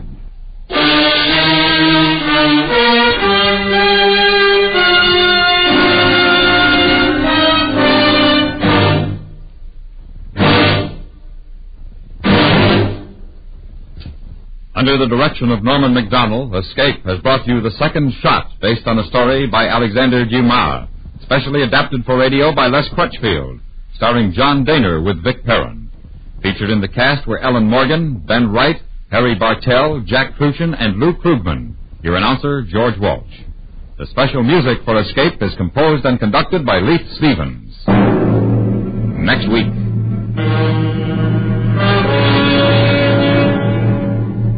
You are standing at the entrance of a walled Arab town. While behind you, coming slowly through the night, are the shuffling footsteps of a blind beggar who will lead you into a harrowing world of darkness and terror. So listen next week when Escape brings you Kathleen Height's terrifying story, The Return.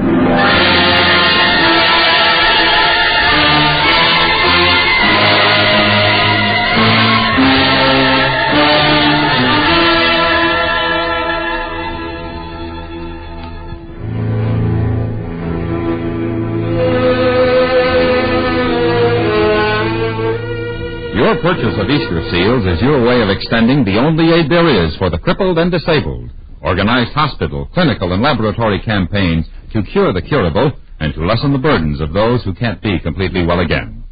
Buy Easter seals. Make your generous contribution a fighting force to expand treatment, research, and education. The 3 weapons of hope and cure for the crippled and disabled in America.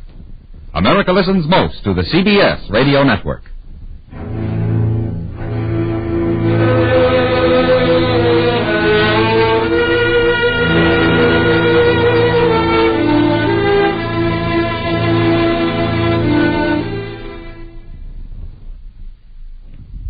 Tired of the everyday grind?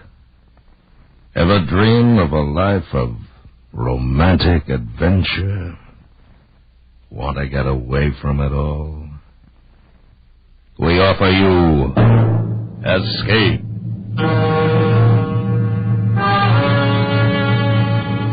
Escape, designed to free you from the four walls of today for a half hour of high adventure.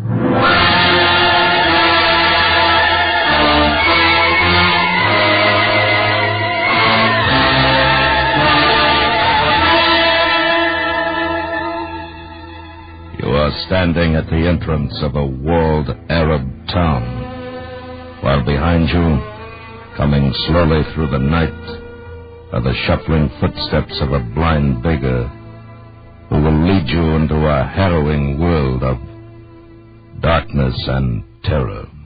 Listen now as Escape brings you Kathleen Height's terrifying story, The Return.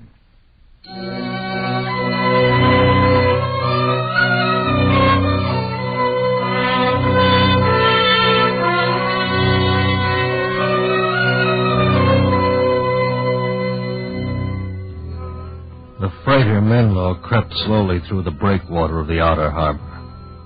Most of the 12 passengers were on deck, looking north beyond the converging jetties to the modern city of Bizerta.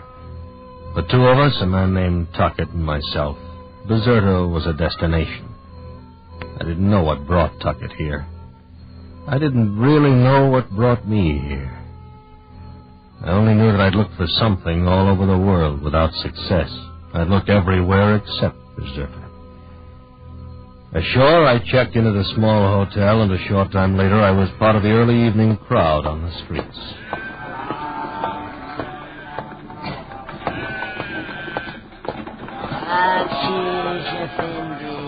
Bakshish. There you go. Mashallah, Effendi. Sure. Can you tell me how to get to the Arab town? Oh. Sorry, I didn't notice about your eyes. One does not need eyes to perceive truth, Effendi. No, I suppose not. What's your name? Nigga. Nigga. The Arab town is due north of here. And the truth is everywhere for all to see, if they will but see. I hope you're right. Well, bye, nigga. Sayyida Effendi. Bakshish.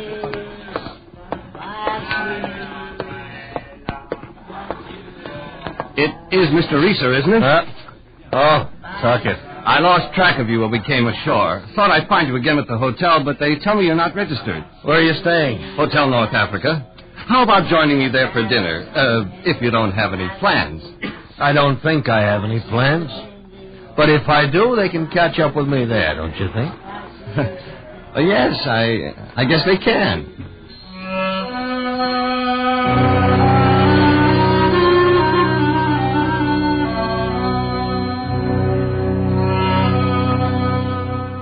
My words hadn't meant much more to me than they did to Tuckett. I tried to explain during dinner. Maybe it was the wine that was talking, maybe me. Either way, Tuckett seemed interested enough to ask a question. Have you any idea what you're looking for, Reeser? I'm looking for a place where there's no struggle. No struggle for you? For anyone.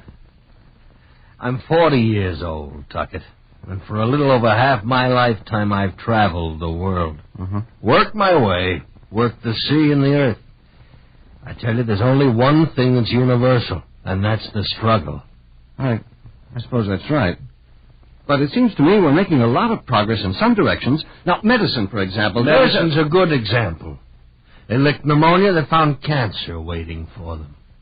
They inoculate for smallpox, and they find bubonic plague. For every achievement, there's a new struggle waiting. And I wonder if that's progress, Tuckett. Well, I don't know. I never thought of it this way. Well, take food, clothing, and shelter, the basic needs. Some parts of the world, people don't have them. But even when they do, there are bigger struggles to take their place. Fears, insecurities. Maybe you beat these things one at a time. But you've never got it made. While you're fighting against one struggle, another one's being fed and made strong. and it never ends until you die struggling to live. Yeah. It's funny in a way. You've come to Bizerta hoping you'll find a place where there's no struggle. And I've come here, well, to get into the struggle, I guess. Right. I'm opening an import-export business, small and I'm sure full of struggle, but I'm not cynical about it or disillusioned yet. No, I don't feel cynical, Tuckett. I'm just short on hope because I don't see any end in sight. Reeser, what would you change if it were up to you? The struggle. Show me a place where there's no struggle.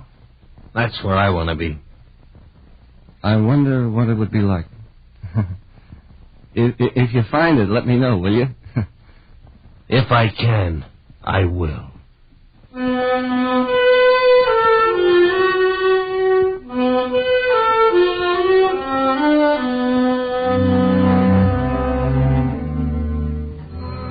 I promised I'd get in touch with Tuckett in a few days, but as I went back to the streets of Bizerta, walking through the fine rain that was falling now, I wondered if I'd ever see him again. My course took me north, along the canal, through the modern city, past the ancient citadel, to the entrance of the walled Arab town. I passed no one, and yet I knew I was not alone. Someone was following behind me. Soon I heard his footsteps at my side. We are almost there, Effendi. Nega, you're walking without your cane to lead you. I am come to lead you, Effendi. Where? Through the wall ahead. Your words have been heard, Effendi. You are ready? Ready for what? You have said, show me the place where there is no struggle. How do you know what I've said? You have asked enough questions of life, Effendi. Come. We go through the wall. Oh, you're out of your mind. Look about you, Effendi. On all sides there are walls. You have come too far to go back. What are you talking about? I can't go back. You have said the words, show me the place. Through the wall ahead is the perfect place. I will lead you. Oh, this is crazy. You're crazy. You're blind. You can't lead me anywhere. Let go of me. You yourself have said that struggle is useless. I said let go of me, you filthy old... I had swung at Nega with all the force in me, only to find myself flattened against the wall. And I slip on the wet pavement, a trip? I don't know. That was no imaginary wall I had hit.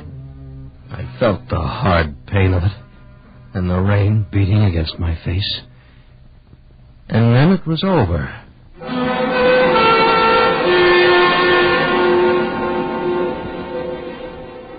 The room in which I awakened was large. Large and empty, with great windows at the far end, bright sunlight streaming through them. It was no room I'd ever seen before. My clothes were no longer damp, and there was no pain in me. I moved toward the sunlight. You were a long time coming, Risa. I don't see you. Come out of the shadows toward the light. You will find me. Oh. Now you can see me, can you not? Yes, now I see you. You seem to know me. I've never seen you before. I am called Zine. You are most welcome, Risa. Yours has been a tortuous trip, I know. I don't understand. That beggar, old fool, he said he was leading me to the perfect place. The important thing is that you are here, Risa. Come. Look through the windows. Oh. Oh, this is beautiful. Mountains, valley, lakes, fields. Never seen anything like it. It is perfect. You are in the perfect place. Because you want to be here. You looked the world over. You witnessed the struggle. You wanted to be free of it. Am I dead? Do you feel dead? No.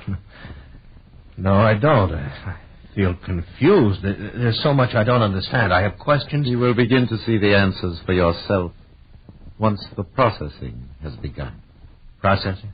There are things you must give up for perfection, Risa. In the processing, these things will leave you.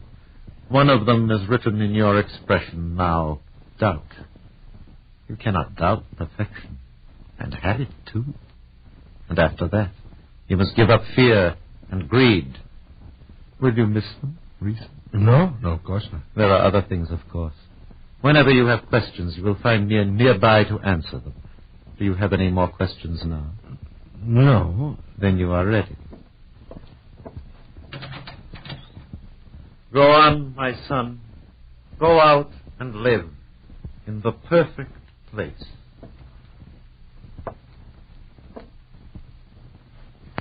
You hesitate. Why? I don't know. Surely there's nothing to fear from perfection. You would not think so, would you, my son? I went out the door, down the path, into the perfect place. The hesitation, the fear grew less with each step. I turned a short distance away to wave back at Zine, but the door I had walked through was gone, and the building and the window, and there was no sign of Zine. But somehow it seemed unimportant. I turned back to the path and walked ahead.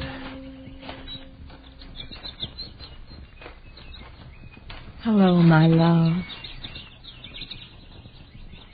Hello. I am Angela. Angela. You are Risa, and my love. I knew you would be here when I wanted you most.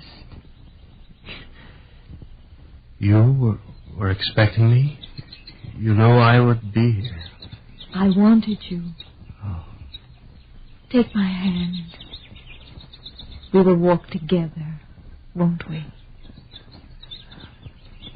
I think we will, Angela. Oh, my love. Ours will be a lovely time together. Perfectly lovely.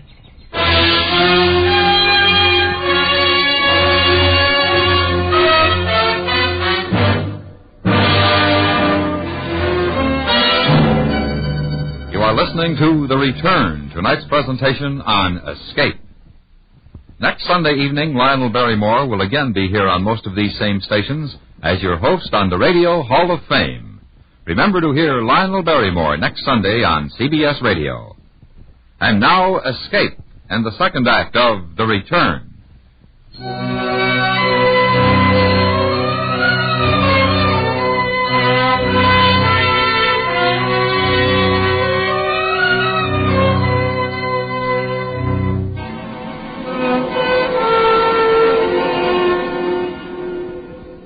Angela was all of beauty, all of woman. She was grace and strength and delicacy. And she was always at my side as we walked the broad valleys of the perfect place. She was my love, and it was a perfect love. The land was all beauty. The people were all smiles. Every need was satisfied. There was love in abundance. Peace and perfection was at every hand. And there was no struggle. No struggle about anything. After a time, when I felt the need of a friend appeared. He was Lar, Angela's brother. Lar loved the sea, and he had a fine schooner for fishing. Angela tells me you enjoy fishing, Reeser. Name your fish, and I promise you boatloads of it. Oh, that sounds wonderful. I have no preference. Any fighting game fish is fine sport. The day is perfect. The wind is perfect. Everything we need is aboard. It's all very easy, isn't it? It is as it should be. For fishing, we need wind and sail and sea and fish. So we have them. Hard to believe. It's there to see and believe. The wind is failing. Then this must be the spot. The best waters. Best? We would not have stopped here if they were not the best. Nice arrangement. Well, where's the gear? The lines are out. They are just right. Go, see for yourself.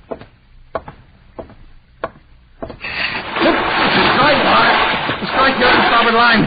Pull him in, Reeser. He's all yours. Oh, it's albacore. And a giant. But he stopped fighting. There's no fight in him. Pull him in, Reeser. He's a perfect albacore. Perfect.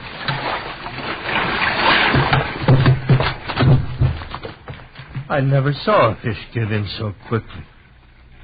Practically jumped onto the deck.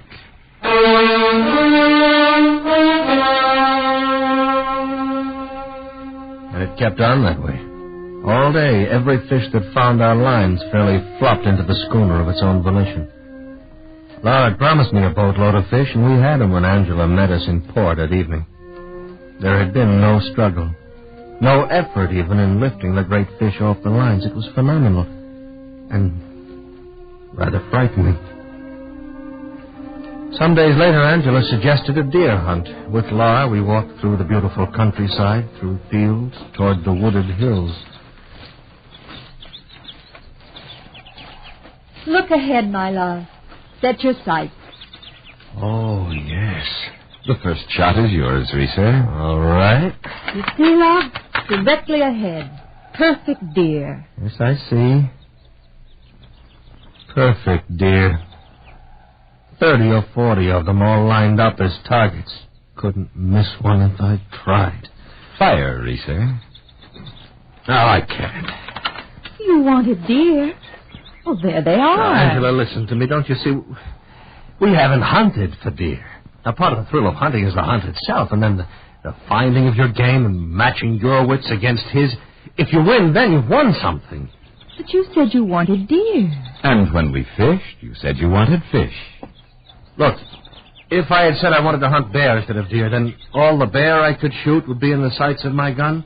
Or if I'd said quail or duck, the sky overhead had been black with them. Is that true? Yes. Yes, my love. That is all true. Yes. Yes, perfect. Like all things. No, but that isn't perfect. Can't I make you see that? Oh. Look, Angela, you and La, would you just go on a little, would you? I want to be alone a while. Of course, darling. That's perfectly all right with me. Perfectly. Perfectly. I turned then and I walked in no direction toward no place. Inside, I was all fury and confusion. And something more. Didn't know why, but I was reacting to the constant smiles of Angela and Laura with something like terror. And then I stopped and lay on a spot of cool green grass to rest and think. And not think. What are your questions, Risa? Zane? I said I'd be nearby to answer when you needed me. It's hard to question. I just find perfection difficult to understand. Do you doubt it? The perfection? No. No, I've seen and known many perfect things here. You wanted assurance there was no struggle here in the perfect place. You have seen no struggle, have you, Reese? No, none. But now you must see everything. The fish, the deer, they have no fight in them. There's no sport, there's no challenge. You wanted no struggle. You cannot have both struggle and no struggle. You once berated existence as a thing men struggled through and died struggling to live. Oh, I know. Your processing will go on, Risa. Step by step, it will go on. There will be no struggle. And you will realize that you cannot improve on perfection. And when I turned to answer him, he was gone again, as I knew he would be. He was gone, but the terror was still with me. There was goodness and kindness. There was plenty. Why did I fear it? What was its terror? My thoughts went to Angela, and soon we were together again as if nothing other than perfection had passed between us. She took me into a village I had not seen. The life there was simple, but perfect. Is it not beautiful here, my love? Is not everything and everyone beautiful? Angela, what do all the people of the village do? Do? How do they live? Do they work? Are there jobs to do? Everyone does what he wants. No. Who tills the fields and plants them? Who builds the homes? So many questions always, my love. And questions about the simplest of things. The fields. One goes there when one wants something and one finds it. The homes. They're just here. Nothing to be achieved because all things have been achieved. There is no work because all the work has been done. That sounds very well. Does it please you? Yes, I guess it does. Oh, look. The men at the canvases across the way. They're painting. Is that doing something? Oh, let's have a look. What lovely paintings. Perfectly lovely, are they not? Oh, this one's quite a good landscape. And this one here. Do look at this one, Lisa. You see? Perfectly lovely. Oh, they're just the same. They're identical. Every flower, the tree, the hill, just the same in color and size. Angela. What is it, darling? 3 men painting pictures, and each picture is exactly like the others. There is just one perfect landscape of this sort. How could it be otherwise? There's only one way to be, to do, to paint. And that is perfect. And there's just one perfect book because there's just one perfect way to set words down? Of course, my love. The perfect way. Oh, no. I wish Laura were here. Tell me this perfection. Is it conformity? Angela, you wished me here. Laura, he's full of questions. Just one question, Laura. Is perfection conformity? Must everyone think and do and act and write and paint in just one way?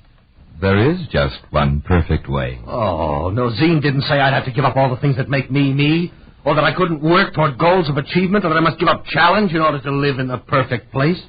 You are so different, Reeser. Angela, what if I should leave you? What if I were no longer your love? Would that be all right with you? If that is what you wish, perfectly all right, darling. Perfectly. Oh, you're crazy. Oh, Tuckett ought to be here. Oh, he should see what I've seen. He'd laugh his head off at me. Tuckett? Yeah, Tuckett. Someone with a chance to work and dream and set goals for himself. And make mistakes, honest mistakes. And gamble. To win or lose, he can take his chances. I think this Tuckett must be a very strange man. And I think this is something I've been wanting to do for a long time. What an odd gesture. I've never seen one man strike another before. Come on, Lark, get up. Let's make a good fight of it, huh? Let's make a perfect fight. Your hand becomes a peculiar color. You won't fight back? You won't fight back.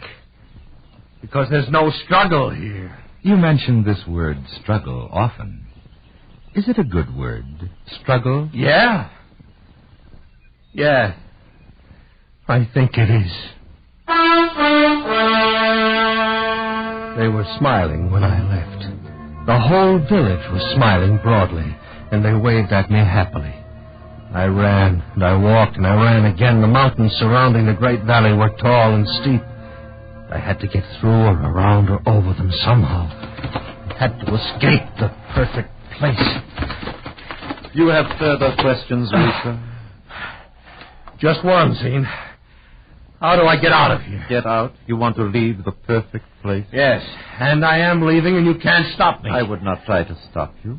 If you really want to go, I will show you the way. This is no trap? No. There is one thing. Yeah? If you go, you can never return. That's fine with me. In fact, that's perfect. You'll be going back to the struggle. This perfection is filthy. It's vicious, insidious. You prefer the struggle, then? To this? Oh, yes. And the struggle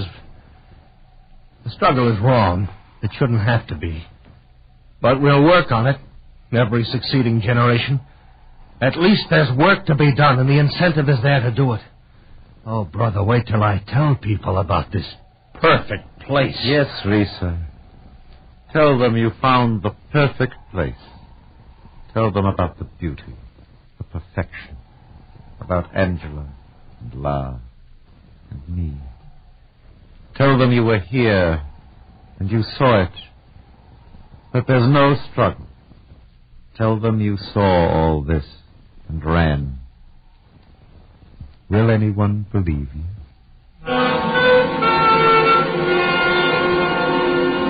My lips formed an answer, but no words came. And suddenly there was no zine and no perfect place. Only the rain beating on my face as I lay at the foot of a high wall. I felt the hard pain in my back. And then I remembered it all.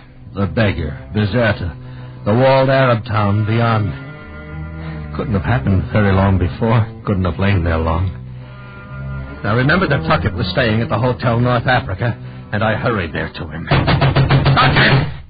Tuckett, open the door! Tuckett! Good heavens, what's all the racket about? I'm sorry. I was anxious to find you again. I got in a fight down in the native quarter, which was a mistake because I've been lying wet and cold in some back alley for an hour or so. Why, it's Reeser, isn't it? What? Well, of course, man. Oh, look, don't you remember at dinner earlier this evening? Reeser, of course. And I remember the dinner. I haven't seen you since, but after all, I should remember it was only a year ago.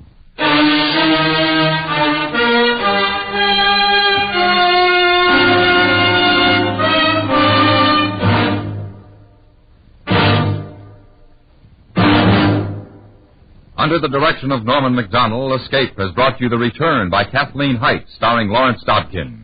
Featured in the cast were Edgar Barrier, Paul Dubov, Gene Bates, Howard Culver, and Lou Krugman. Your announcer, George Walsh.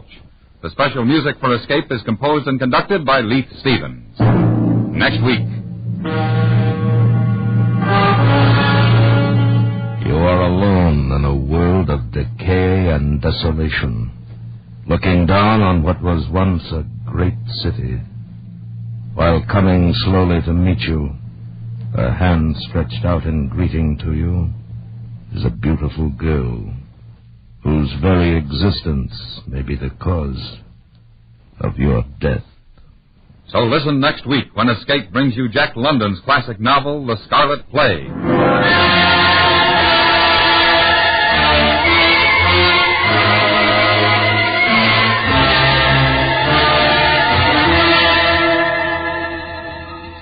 The little red schoolhouse of bygone days was something to be proud of, but in many parts of the country today it has become the little shabby schoolhouse. Too little to house its students, its equipment outdated and inadequate, its teachers too few and underpaid. If your schools are like that, act with others in your community before the cost of repair and replacement gets astronomical.